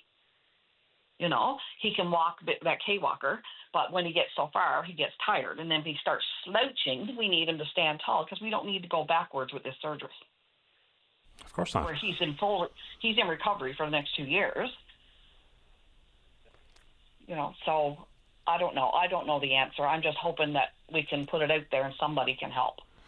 I hope so too. And if anyone comes forward, Debbie, I'll be happy to pass on whatever contact information I can get. Okay, thank you very much, Patty. I have your email address on hand, so I'll be able to do that for you. Okay, thank you. Thanks, Debbie. Good luck. Okay, bye-bye. Bye-bye. Yeah. It'd be nice to get a status update too. We know that insofar as teachers being in place on day one, there is a lag regarding seniority playing a role over the summer, where more senior teachers can pick and choose positions, and all of a sudden we've got a bit of bumping going on and that kind of stuff. That delays things, I would suggest. But when the province talked about, $20 million, 400 new hires, a bunch of different roles played in the K-12 system, where are we on that? Were we able to satisfy the hiring of all 400? Seems unlikely, given the fact it was kind of midsummer when that came forward. Especially the one issue that got a lot of attention there for a while, and certainly deserves it, is just the number of speech therapy pathologists in the schools. I mean, it's not just about whether or not you have an issue with your speech. It's even things like the ability to understand basic instructions, like put your paper here, lay down your pencil now. I mean, very fundamental things. They have a pretty broad range inside that discipline. So there was only 5, and apparently that number hadn't changed in decades. So there was attention given to it. I'd like to know, a status update. How many got hired? What disciplines? Where are they? And where are still the shortcomings or the gaps? Let's take a break. When we come back, we're talking sea cucumbers. Don't go away. Welcome back to the show. Let's go. Line number 7, say good morning to the president at the FFAW. That's Dwan Street. Good morning, Dwan. You're on the air. Good morning, Patty. Morning to you. Welcome to the show. What's on your mind? Sea cucumbers. What's going on? Yeah, so no surprise. I don't think any fishery in Newfoundland and Labrador can get off on a good start with the characters we're dealing with at ASP. Particularly in this case, yet another example of vile behavior from Royal Greenland, a company that undoubtedly left its moral compass back in Denmark when our provincial government, for what ungodly reason, let them set up shop in this province. Well, so what exactly is happening? I think I know. I've got a couple of emails. I've seen a couple of posts on the Facebook forum. But what are they doing? So, sea cucumber is a little bit of a different species, right? So negotiations this year were kicked down the road from May until late July, early August, and that's due to the Chinese tariff. There's very particular markets for sea cucumber, namely the United States and China. So, it was a little bit of a contentious negotiation. We were successful in winning at the price-setting panel at a price of 69 cents. So that is a decrease from last year. We have no doubt that there is an impact from the Chinese tariffs. But we did receive updated market information in July that indicated the market is definitely not the doom and gloom that the members of ASP were indicating, and that was very clear to the price-setting panel. They just didn't buy it. So our harvesters were gearing up, ready to go, and all of a sudden are completely locked out. Buyers have refused to buy that product. And then we get wind that there are vessels, 2 vessels in particular, landing from St. Pierre, selling to Royal Greenland, landing in Grand Bank in Newfoundland and Labrador in the faces of harvesters from this province who are tied up, and that Royal Greenland is buying that product. So at that point, it was only rumor. We did wait, and of course, those 2 vessels did land. The vessels, the operators of those vessels were lied to and manipulated into landing. One has since returned to St. Pierre and Miquelon and said they're having no part in it, that they do stand in solidarity with our members. And the other is unfortunately gone out for a second trip. So we are here right now in Grand Bank. We are at the dock waiting for that vessel to come in, and we have quite a welcoming committee, Patty, and I don't think the offloading is going to go as smoothly as the last one did. Doesn't sound like it. When Royal Greenland was given approval by the Processing Licensing Board, that last go-around with the Quincy purchase, what have you, even at that time, the province was, and the recommendation came, I think Ray Jansley was the chair at the time, and he said out loud in his opinion and recommendation to give that license and approve the sale is that we need to have a careful assessment about foreign investment and foreign ownership in the province's fishery. You know, we can talk about controlling agreements on the water, but in the processing sector, the government acknowledged it, but doesn't seem to have acted on it in any form or fashion. Absolutely not. And, you know, it's pretty disgusting to see our government sit on their hands. And right now we have a foreign company coming in here, setting up shop, bringing in product from a foreign country, landing it in front of our members here domestically, and they're just letting it go. I mean, this is not the first battle we've had with Royal Greenland. I mean, my God, they've had turmoil within their own association, and that was only last year. And there just seems to be no accountability. So we've written the minister and we've demanded that something happen here. You know, processing and a buying license is a privilege. It's not a right. And the benefits should flow to this province. So where are the benefits going here? They're going to the government of Denmark and they're going to St. Pierre-Miquelon, obviously France. And there's no benefit here for our members. There's no benefit for our communities. And we hear nothing from government. Now, I will say I did get a response from the deputy minister over the weekend. We wrote to the minister on Friday, and he said, you know, we're looking into it. Well, looking into it is one thing, but we are demanding action. This is enough. This is enough of Royal Greenland. It's time for those licenses to be frozen until the benefits, they show that the benefits are benefiting our communities. And if we don't get it, then two things. Number one, it'll be Minister Dempster's doorstep that we are on next. And number two, there's a provincial election coming, Patty. We know the Liberal government let this company into this province and let them behave like this. There is an election coming. And I caution this provincial Liberal government to look at what happened in the federal government. If you look at it closely, the ridings that were lost by the Liberal government, it was the fish that did it. And we will be very, very clear to our members what's happening here and make sure that other folks who are not our members also understand what this is doing to rural Newfoundland and Labrador, and it will be a very, very clear message at the ballot box. There always will be. A quick question on that front. In addition to hearing from the Deputy Minister of the current government, what about conversations with the opposition party? Because if you're going to make your voice heard at the ballot box, any comments or assertions or commitments coming from the Tories on things like this? We haven't spoken on this in particular. On other issues, I will say Tony Wakeham and Craig Party, who is the Shadow Minister of Fisheries, have been very responsive. They get it. Craig Party has been absolutely fabulous. You know, he asks the right questions and he understands because, you know, his district is a rural fishing district. And, you know, they really seem to have their finger on the pulse of it. So, you know, we'll hopefully be talking to them on this as well and see what happens. Because, again, you know, we saw federally it was the fish that lost the Liberals a number of very important seats. And folks are just fed up. I mean, we cannot have foreign entities coming into this province and just operating willy-nilly, doing whatever they want, and with no care for workers in this province. And, you know, it's completely unacceptable. There hasn't been a minister other than Jerry Byrne. I will give Minister Byrne his credit. You know, before he left the portfolio, he was starting to crack down on rural Greenland. He was starting to crack down on the Association of Seafood Producers. And it's unfortunate that when we saw that action happening, he conveniently got shuffled out of that portfolio. So, you know, we need action here, and it's enough. So I think the show of solidarity here today, I'm just looking at our members standing there on that dock waiting for that vessel. You know, if she tries to tie on, that's not going to happen smoothly. And I'll be very surprised if 1 pound of that product is offloaded here today. The never-ending issues inside your industry. It's unbelievable. Absolutely, and you know, it's absolutely shameful. We've had a very successful year in front of the price-setting panel. Finally starting to see prices tick upwards on a lot of stuff. Unfortunately, cucumber was one that took a bit of a decrease, but that's a tariff issue. But, you know, when we negotiate fair prices and the buyers don't like it, they just decide to throw a tantrum, take their ball and go home. I mean, we've seen that time and time again. But, you know, you think a company coming in from a foreign country would be thankful to be able to set up shop here and would be ashamed of this behavior. But Patty, you know, I've yet to see a snake show shame. And having sat across the negotiating table from some of these cats, you know, it's not a surprise that we're seeing our members illegally locked out here. And the behaviors that we are. I appreciate the time, and I'm sure your members appreciate the sentiment. Thanks, Patty. Appreciate it. Thank you. Bye, Dwan. Take care. Dwan Street, president of the FAW. Boy, oh boy. Let's quick check on the Twitter box. We're VOCM Open Line. You know what to do.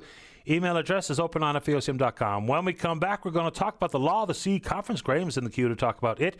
Wade wants to talk about the need for more policing, student assistance, city spending. Connie Pike's got the unfortunate and extremely troubling August numbers regarding instances of domestic violence or allegations of domestic violence on the court dockets. Don't go away. You're listening to a rebroadcast of VOCM Open Line. Have your say by calling 709-273-5211 or 1-888-590-8626 and listen live weekday mornings at 9 a.m. Welcome back to the show. Let's go to line number 2. Graham, you're on the air. Good morning, Patty. Good morning to you. I heard you talking earlier with someone, and the UN Law of the Sea conference was mentioned, and I just wanted to make a little comment on it. Sure. The UN Law of the Sea conference is a treaty to which many countries are signatory, including Canada. Mm-hmm. And what originally the intent was to determine who owns offshore beyond domestic limits, who owns the resources of the sea. And once you get out past the 200-mile limit, of course, it belongs to the country, which is determined by the principle of adjacency. The closest country gets it. That's right. Our oil offshore is actually owned by Canada, and the way the regime works for royalties, that was determined by the Atlantic Accord, and that's how we got our royalties. So I just wanted to mention that. Precisely. It's an important distinction. Absolutely right. And in the case of Beta Nord, we're talking about our economic protective zone of 200 nautical miles, and That's right. the Flemish Pass and the deep waters in the Flemish Pass are about 270 nautical miles, about 500 kilometers east of St. John's. Yeah. And Beta Nord, how far is that? It's about 500 kilometers. That's right, 270 miles, 500 away. kilometers. That's right. Yeah. Well, I just wanted to mention that. It's a very important distinction that, we were given the royalties by the Atlantic Accord, and hopefully we'll be able to continue that. Yeah, and I just wanted to mention the other thing that I'm quite important is I watched a documentary. It was a half-hour documentary. I just happened to catch it last night. It was broadcast on NTV, and it was basically the history of the Churchill Falls project. And it was quite interesting, and I watched, it was all about Brinco and the establishment of Brinco and Joey Smallwood and the financing and the construction, et cetera, et cetera. And there was a little bit at the end of it about what happened after that with respect to the price disparity, which is the real cause of our dissatisfaction with the price we get for Churchill Falls. That's, well known. The thing that I noticed in this documentary was that no one mentioned the cause of the price disparity. Why did the prices rise and get so wide? There was no force majeure in the contract, escalation clause, I should say, and the price, of course, rose absolutely dramatically, very quickly in 1972 because of OPEC. Now, in 72, OPEC raised the price of oil 100%, twice.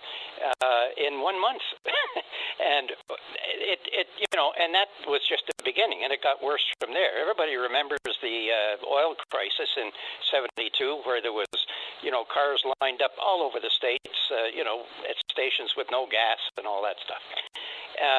So the important thing here is that the price escalated intolerably for Newfoundland because of OPEC and the price that they controlled. So what happened in the U.S. particularly, which really affected us, is the U.S. produced a lot of electricity by oil using carbon products. And the price escalated for everything, not just gasoline, but electricity and a whole bunch of other stuff. So we have to remember that the destiny of the Churchill Falls project and the lack of the proper pricing that we should be getting in Newfoundland was caused by pricing that was out of our control. And so that's what happened. And I just hope that what I've read and heard so far about the MOU with the new Churchill agreement, we're going into another 50-year deal and all that stuff.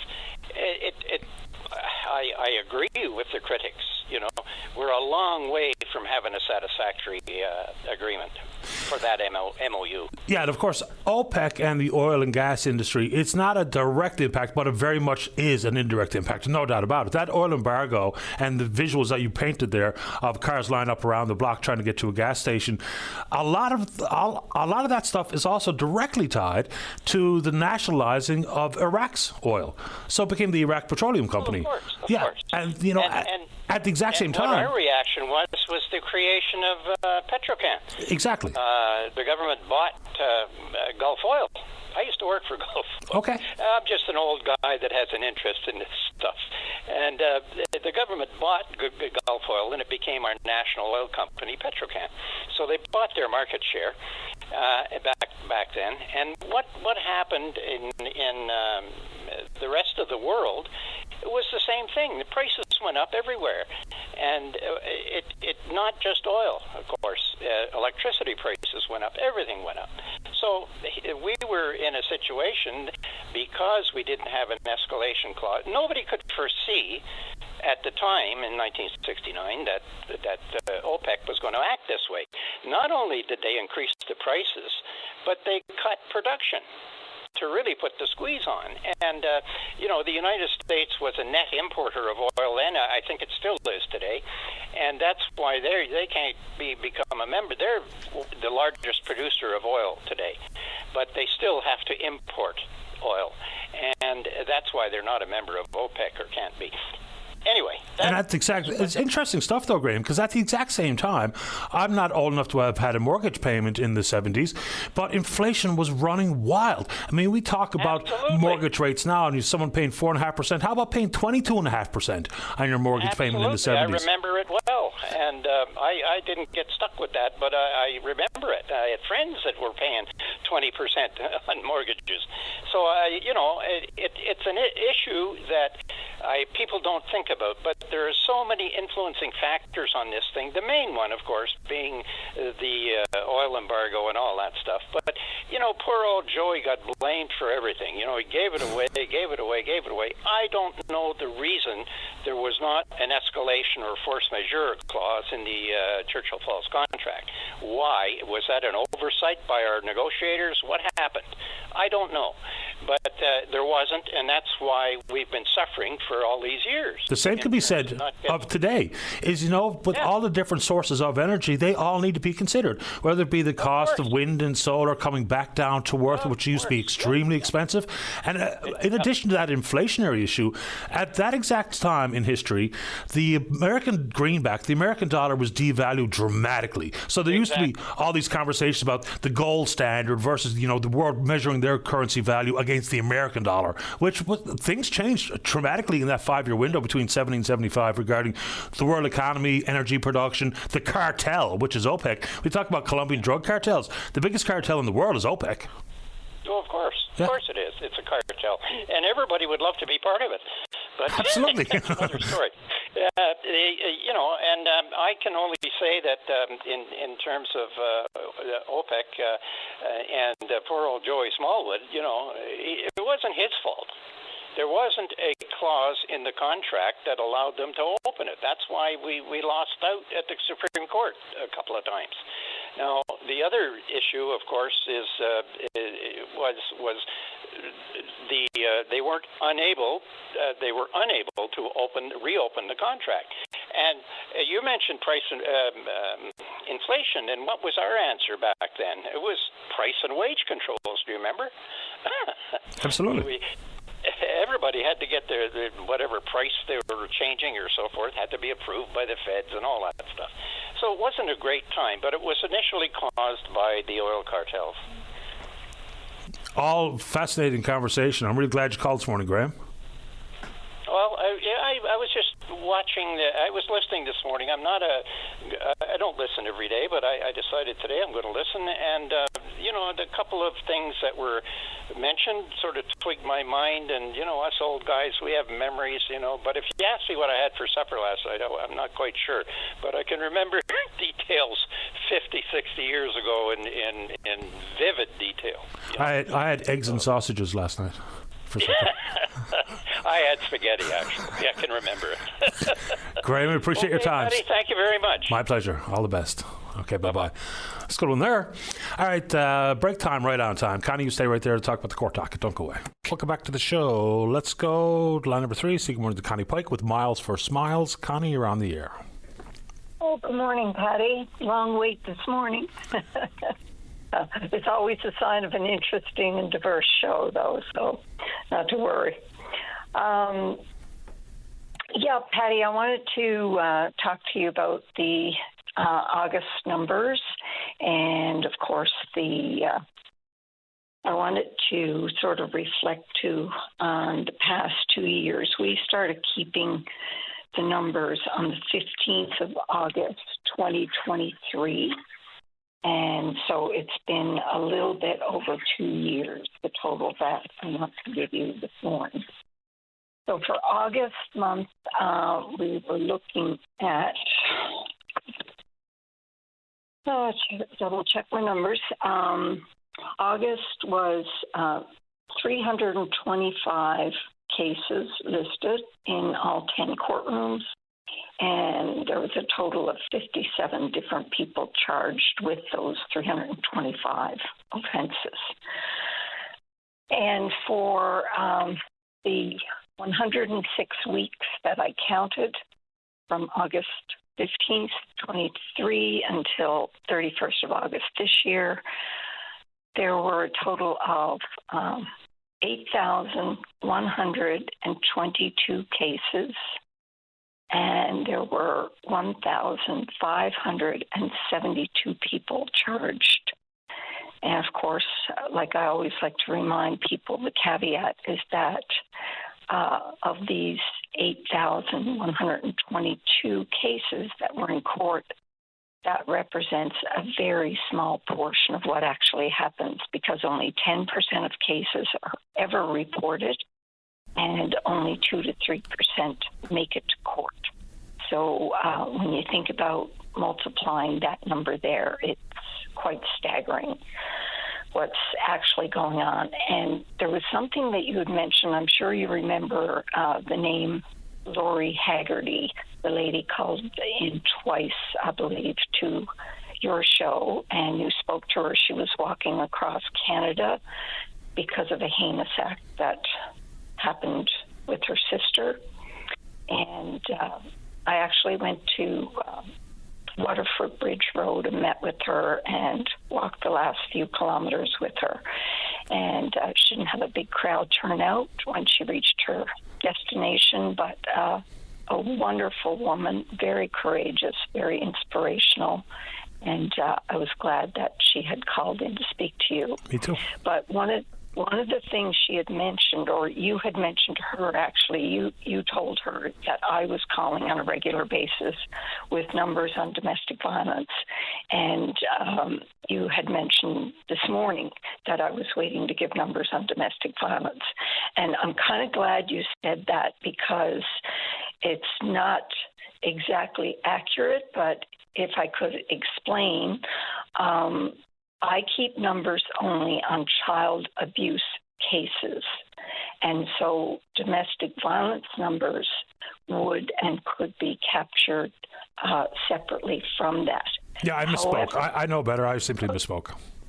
No, but you weren't entirely wrong, Patty, and that's why I was glad that it came up, because all of these stats on domestic violence, in a lot of those cases, I'm willing to bet the vast majority, that children are still victims by default.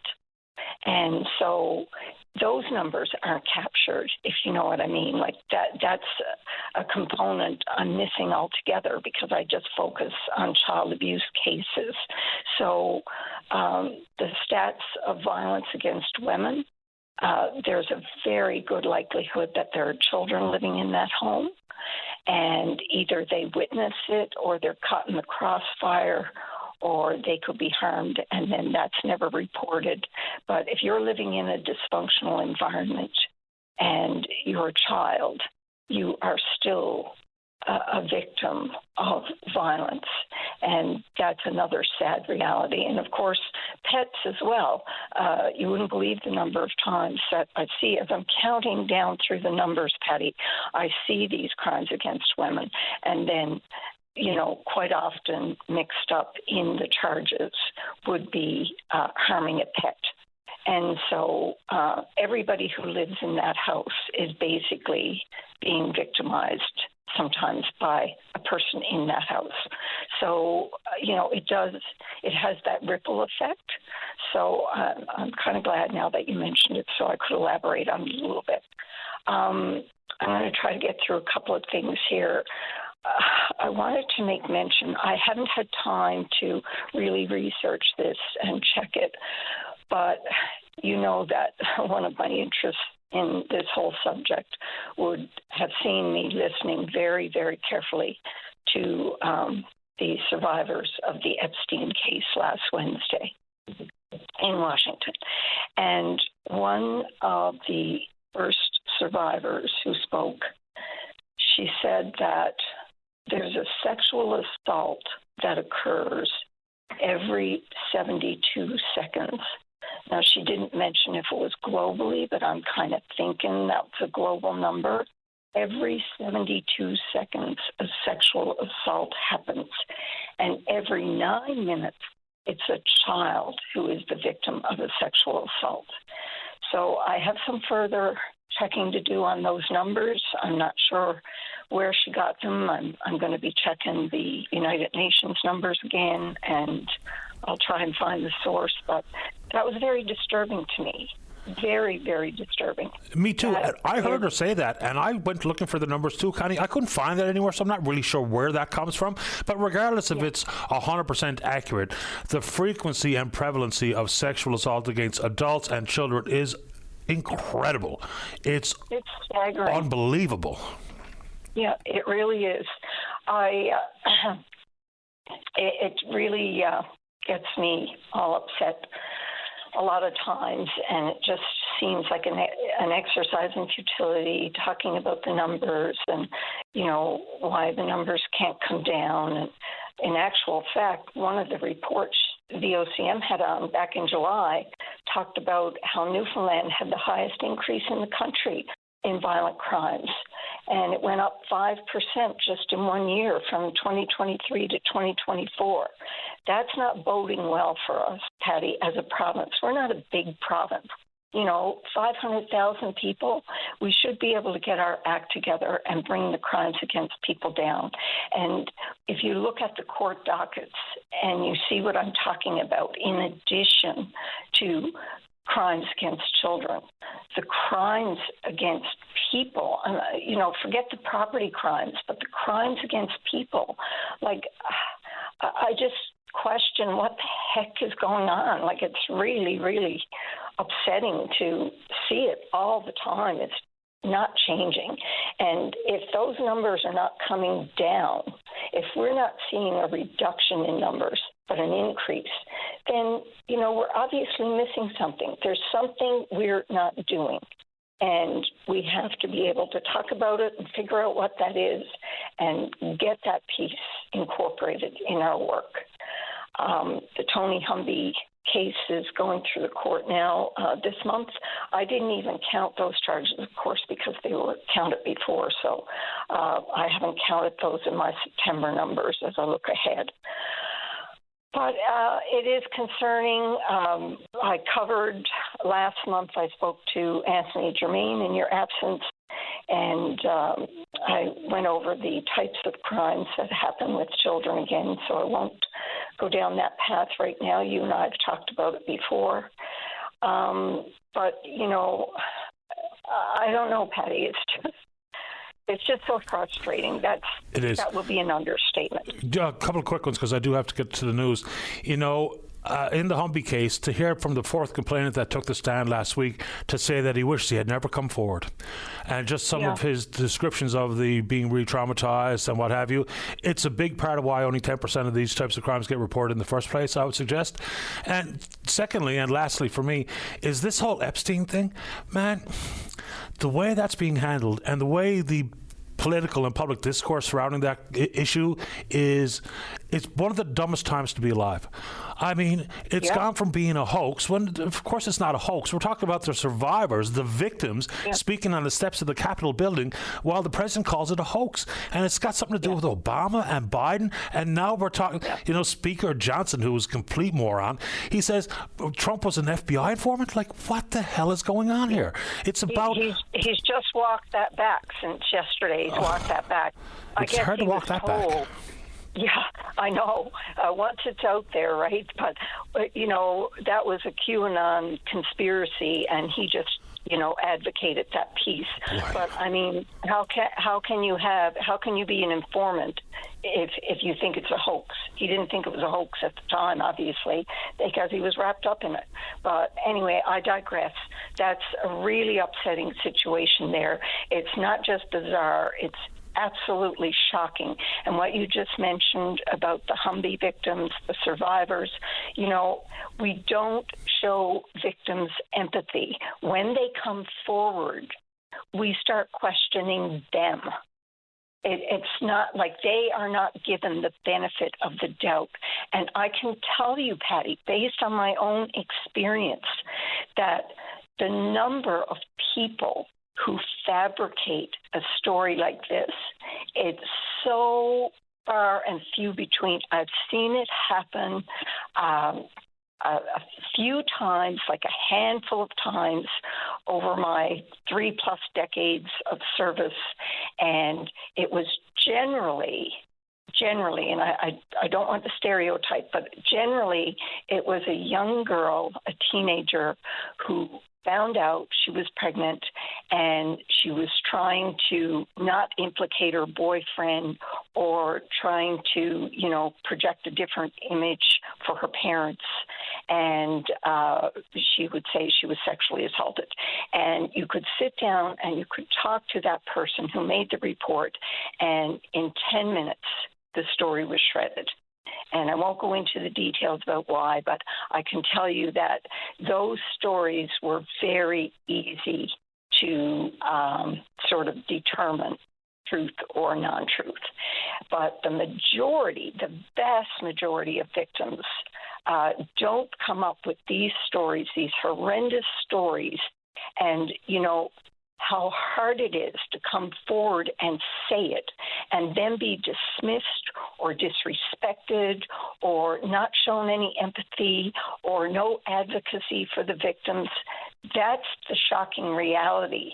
And I believe it's connected to what I said earlier about why our numbers are not going down, because people see what's happening when they do speak up, and it keeps them silent, and it keeps the perpetrators protected free to reoffend.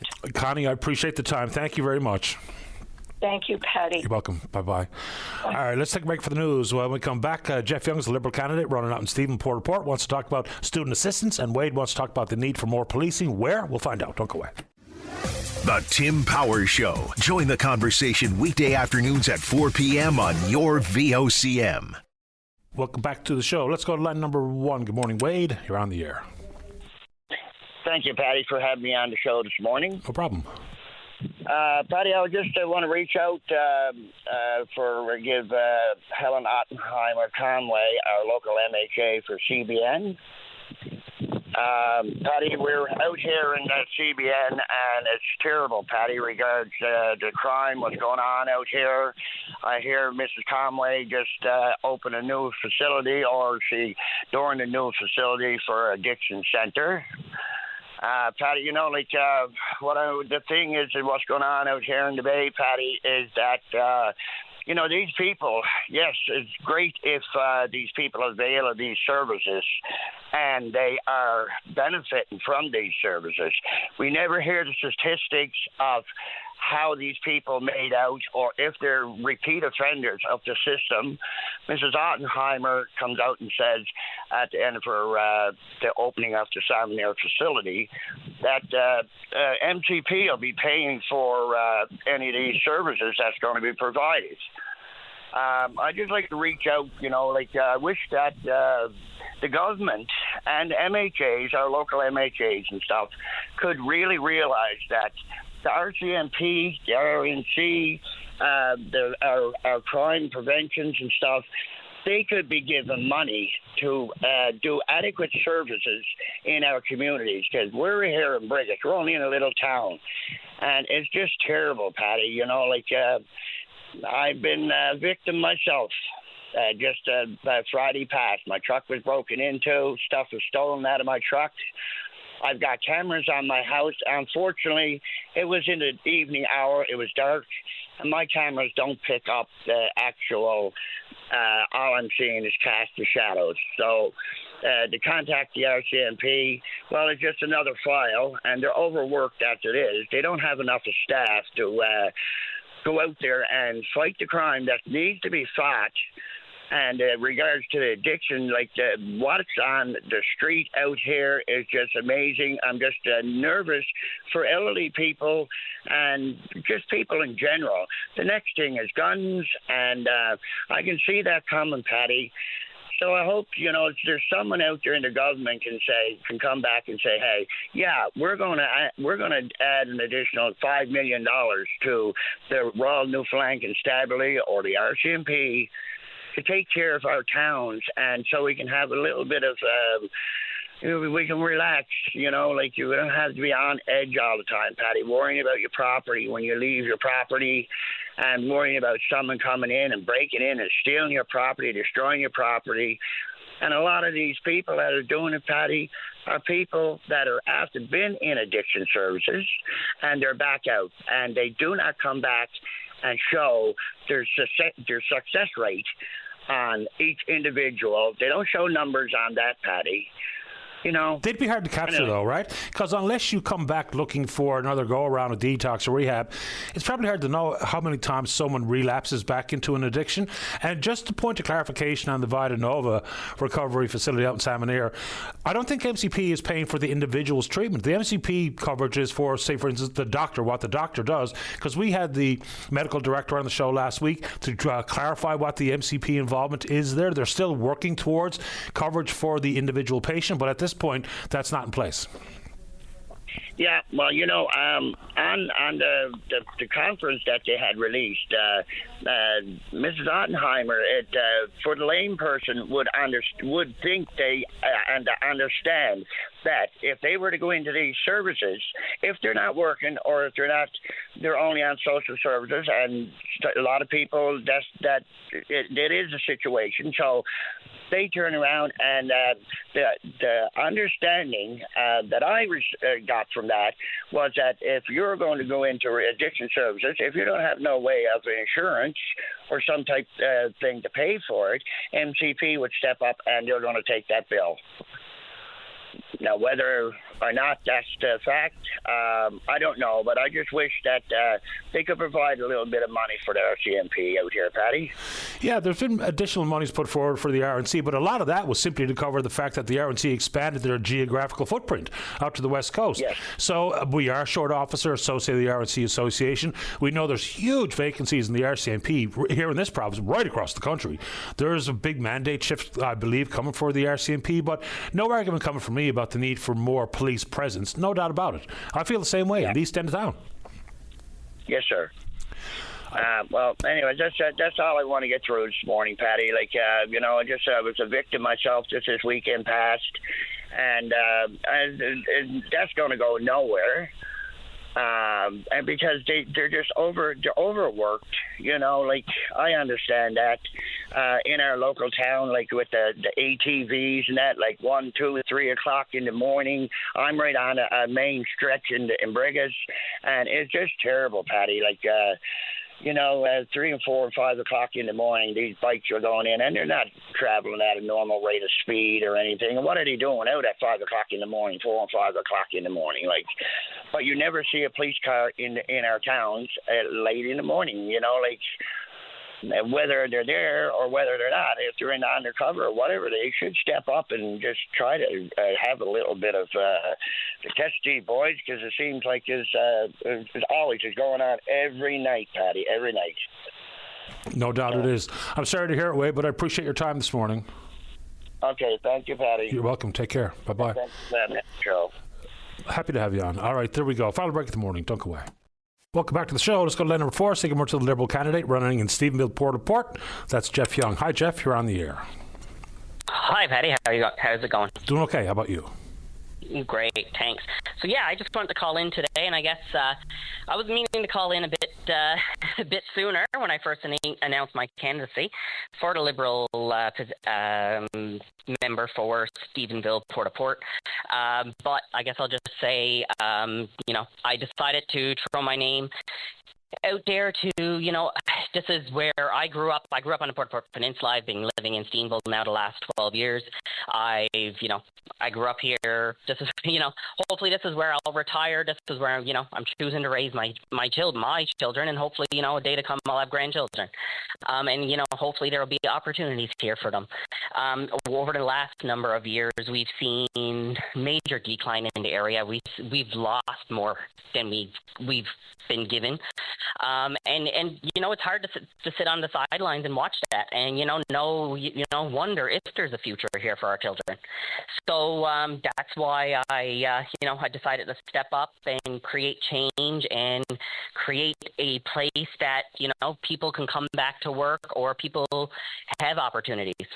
But I guess the main reason I've been calling in today was regarding the support staff at the Stephenville schools. I know Debbie O'Neill was called in earlier, and I've been in communication with educators and parents on the issue since, I would say, I guess the day the teachers went back to school, which was last Tuesday, and finding out that, they're down, initially they were, they're down student assistants this year. Then they found out, there's going to be no gym classes and no music classes. And I'm like, okay, that should never happen. So I contacted the minister and advised him, there's issues. We need support for these children, and not only the children, the educators. And through our back and forth, we were able to immediately secure an extra 25 hours for the Stephenville area. Now that's 10 being at Stephenville High and 5 hours being at the other schools, which really 5 hours is one position, which is not adequate. Now, and this is out of a 400-hour allocation that's for the entire province. I guess it's extra to what they initially approved, is my understanding. Although Jordan's principal has another 500 hours allocated to the province, which is is not distributed yet, is not sent out to the schools to hire. My own advice, that is way too late. It should be prepared in, once the last school year ends in June, they should be preparing to get this in place for September. It's too late when school starts the next day and these services are not there. So, I've been in contact with the minister quite frequently, trying to figure this out to get these support people in the schools for the students, because the teachers are currently in Stephenville. They reinstate, I know in the primary school, they reinstated the gym and the music classes, although the teachers are not getting any prep periods because they're having to fill in for where the student assistants would be. some of the students that have special needs can't go out on the playground for recess because they don't have a support person to go out with them. So it's creating a burden for all. And I know, as Debbie called in earlier, I was listening, like in her circumstance, like that is very difficult for a parent to go through, and especially a parent, the educators to watch and only have so many resources. Absolutely. The education issue for me, like I try to talk about it all the time. I don't generally get a whole lot of uptake on it, but I think we should. I mean, the better we do in the province's K-12 system, the better off we will all be. Doesn't matter if you have a child in it or not. Doesn't matter if you even know anybody in it or not. Our long-term success and viability is going to be largely directly attached to how well we do in school. And currently, we're not doing very well. Academic trends are terrible since 2003. Issues regarding absenteeism and violence and everything that people can think of should be front of mind. Jeffrey, before I sneak on one more call, anything else you'd like to say quickly? No, just that I've been in constant communication with the minister and other officials, trying to get answers, trying to come to a resolution. But I promised the parents, very similar to the daycare issue, which thankfully that's going ahead. I will be advocating for them and for this until we come to a solution. Appreciate the time, Jeff. Good luck out there. Thank you. You're welcome. Bye-bye. Jeff Young, runner for the Liberals, Stephen Port. Let's go. Final word this morning goes to line number 6, the PC member for Harbour, Maine. That's Helen Conway-Ottenheimer. Good morning, Helen. You're on the air. Good morning, Patty. I just want to say the reason I'm calling in today is not only as the MHA for the District of Harbour, Maine, but as well the PC opposition justice critic. And it was interesting, while I was waiting to get on your call, coincidentally, I heard one of my constituents had called in talking about some of the concerns he had with respect to the issue of the MCP coverage with Vida Nova, as well as the need for more police officers. And that does tie into the purpose of my call. I was able to attend the Vida Nova grand opening on Friday, and it's so important to support this facility. Even way back in May, I introduced a member statement in the House of Assembly, in the sitting of the House of Assembly, supporting Vida Nova, its project, and in particular, one of the co-founders is my constituent, Mark Lane. So as we were all very optimistic about this project, of course, because we have a great need in the province for these types of facilities. So we were really encouraged to see that discussions were going on, and I understand those discussions were going on for approximately 18 months with the group and with government. And then we heard that there was an announcement from the Minister of Health early August in essentially committing to MCP coverage. And so we were all very happy about that, that government was going to include MCP coverage. But we since learned that MCP coverage was not part of the plan. And so there was an announcement by the Premier on Friday that there would be a pilot project of, I believe it was $250,000, and that would be given. But, with respect to MCP coverage, it is really uncertain. Now, I can tell you that the weekend before, that would have been on the Friday night, I have constituents that are deeply impacted and need this facility to happen because they do struggle with addiction, and it's not only my constituents but throughout the province. So I heard from one individual on the Friday night who was devastated, Patty.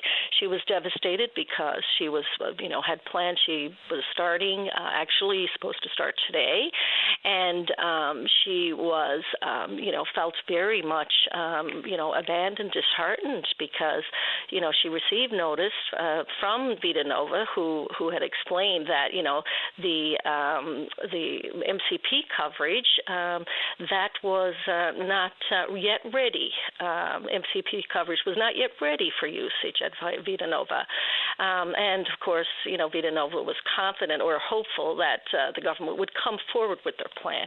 But of course, you can understand how difficult that that would be for someone who's waiting to get into get help and treatment. It can be a life and death situation. So I've been in touch with that constituent over the last number of days. Now I do believe she is going to be able to access the help and get in there. But the point is that the people that generally need this kind of facility, they are often those that cannot afford to pay out of pocket. And most people, Patty, would have hard enough time putting their lives on hold for whatever 6 weeks to do this program, on top of battling an addiction. Of course, and Helen. Now they somehow have to come up with the enormous cost. So this is really disappointing. It was extremely disappointing to see that flip-flop, if you will. Helen, and, I have to interrupt because it is 12 o'clock, but you're right. It's in the government's best interest to include MCP coverage for the individual. If we looked at cost-benefit analysis, even though we're talking about someone's personal health and well-being, we would be best served if we made it easier for people to access those types of services. There's no question in my mind. You've had the final thoughts, but you're always welcome, Helen. Okay, thank you very much. My pleasure. Bye-bye. Helen Kawai-Ottenheimer, PC member, Harbour Main. Good show today. Big thanks to all hands. We will indeed pick up this conversation again tomorrow morning right here on VOCM and Big Land FM's Open Line. On behalf of the producer, David Williams, I'm your host, Paddy Daly. Have yourself a safe, fun, happy day. We'll talk in the morning. Bye-bye.